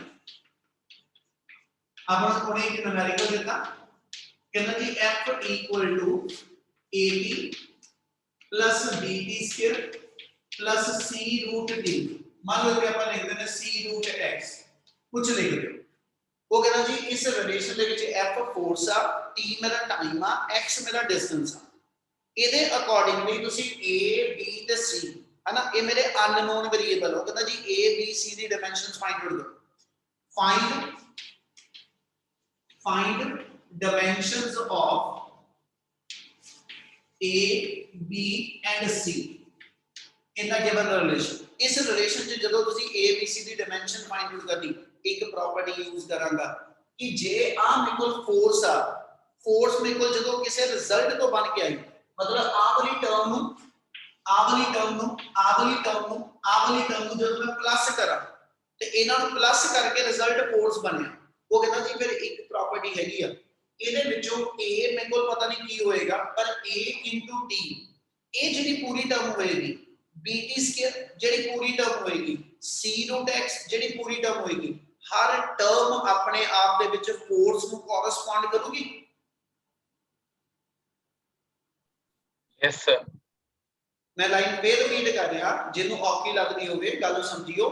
ਜੇ ਪੁੱਤ ਮੈਂ ਇਹ ਕਹਾਂ ਕਿ ਵੀ ਮੇਰੇ ਕੋਲ ਐਸ ਸੱਚ 5 kilogram plus x kilogram plus 2 kilogram, ਇਹ ਸਾਰਿਆਂ ਨੂੰ ਪਲੱਸ ਕਰਾਂ, ਠੀਕ ਹੈ। ਇੱਥੇ ਮੇਰੀ ਵੈਲਿਊ ਮੰਨ ਲਓ 19 ਆ ਗਈ, ਇਹਦੇ ਮਗਰ ਕੀ ਲਿਖੂੰਗਾ, ਕਿਲੋਗ੍ਰਾਮ ਕੇ ਕੁਝ ਹੋਰ? Kilogram. Kilogram. ਕਿਲੋਗ੍ਰਾਮ। ਇਹਦਾ ਮਤਲਬ ਬੱਚੇ ਮੇਰੀ ਇੱਕ ਚੀਜ਼ ਹੋਈ ਨਾ, ਇੱਥੇ ਜਿਹੜੀਆਂ ਮੈਂ ਕੁਆਂਟੀਟੀਜ਼ ਮੈਂ ਇੱਥੇ ਕਿਲੋਗ੍ਰਾਮ ਹਟਾ ਦੇਣਾ, ਇਹਨਾਂ ਵੀ ਹਟਾ ਦੇਣਾ, ਇਹਨਾਂ ਵੀ ਹਟਾ ਦੇਣਾ, ਆ ਸਾਰੀਆਂ ਟਰਮ ਕਿਹੜੇ ਯੂਨਿਟਸ ਹੋਣਗੀਆਂ ਕਿ ਰਿਜ਼ਲਟ ਕਿਲੋਗ੍ਰਾਮ ਆਇਆ? Kilogram. Kilogram. Kilogram. ਇਹਦਾ ਮਤਲਬ ਫਿਰ ਇੱਕ ਚੀਜ਼ ਹੋਈ ਨਾ ਕਿ ਜਿੰਨੀਆਂ ਵੀ ਇਹ ਟਰਮਸ ਨੇ, ਇਹਨਾਂ ਦੀ ਜੋ ਨੇਚਰ ਹੋਏਗੀ ਹੈ ਨਾ, ਇਹਨਾਂ ਦੀ ਜੋ ਨੇਚਰ ਹੋਏਗੀ ਤਾਂ ਜੋ ਰਿਜ਼ਲਟੈਂਟ ਨੇਚਰ ਆਈ ਹੈ ਕੁਆਂਟੀਟੀ ਦੀ ਉਹ ਸੇਮ ਹੋਣਗੀਆਂ। ਤੇ ਜੇ ਇਸ ਮੂਵਮੈਂਟ ਤੇ f ਮੇਰਾ ਫੋਰਸ ਆ, ਤੇ ਇਹਦਾ ਮਤਲਬ ਆ ਵਾਲੀ ਟਰਮ, ਆ ਵਾਲੀਆਂ ਟਰਮ, ਆ ਵਾਲੀ ਟਰਮ ਜਿਹੜੀਆਂ ਮੈਂ ਆਪਸ ਵਿੱਚ ਪਲੱਸ ਮਾਈਨਸ ਕਰ ਰਿਹਾ, ਇਹਨਾਂ ਦੀ ਵੀ ਤਾਂ ਨੇਚਰ ਸੇਮ ਹੋਏਗੀ। Yes, sir. ਇਹਨੂੰ ਮੈਂ ਇਦਾਂ ਲਿਖਾਂਗਾ ਕਿ ਜਿਹੜੀ a into t ਟਰਮ ਆ, ਇਹਦਾ ਯੂਨਿਟ ਜਿਹੜਾ ਹੋਏਗਾ, ਇਹਦੀ ਡਾਈਮੈਂਸ਼ਨ ਜਿਹੜੀ ਹੋਏਗੀ ਉਹ ਸੇਮ ਫੋਰਸ ਵਾਲੀ ਹੋਏਗੀ। ਆ ਗੱਲ ਸਮਝ ਲੱਗੀ? Yes, sir. Yes, sir. Sir. ਹੈ ਨਾ, ਆਪਾਂ ਇਹਨੂੰ ਇਦਾਂ ਲਿਖਦੇ ਨੇ ਕਿ a into t the value ਜਿਹੜੀ ਉਹ ਫੋਰਸ ਤੋਂ ਬਣ ਕੇ ਆਏਗੀ। ਇਹਦੇ ਵਿੱਚੋਂ ਜੇ ਮੈਂ a ਕੱਢਣਾ ਵਾ ਤੇ a ਦਾ ਫਾਰਮੂਲਾ ਬਣ ਗਿਆ f/t। ਹੁਣ f ਮੇਰੀ ਫੋਰਸ ਆ, फोर्स का डायमेंशनल फार्मूला ml(t-2) बहुत जरूरी होएगा कि ਤੁਹਾਨੂੰ ਇਹ याद होना चाहिए। टाइम की डायमेंशन डी आ गई, अल्टीमेट ਨੂੰ सॉल्व करना तो मेरे को डायमेंशनल फार्मूला ml e की पावर नीचे बनना ऊपर जाके -1 -2 पहलो हैगी। ਇਹਦਾ मतलब मेरे को जेड़ा a आ ਉਹਦਾ डायमेंशनल फार्मूला ml(t-3) बन गया। क्या a की डायमेंशन कितना बनाई समझ आई? Yes sir. Yes, sir. Yes, sir. ਇਹਦੀ ਆਪਾਂ ਅਗਲੀ ਟਰਮ ਲਵਾਂਗੇ ਪੂਰੇ ਦਾ ਪੂਰਾ bt²।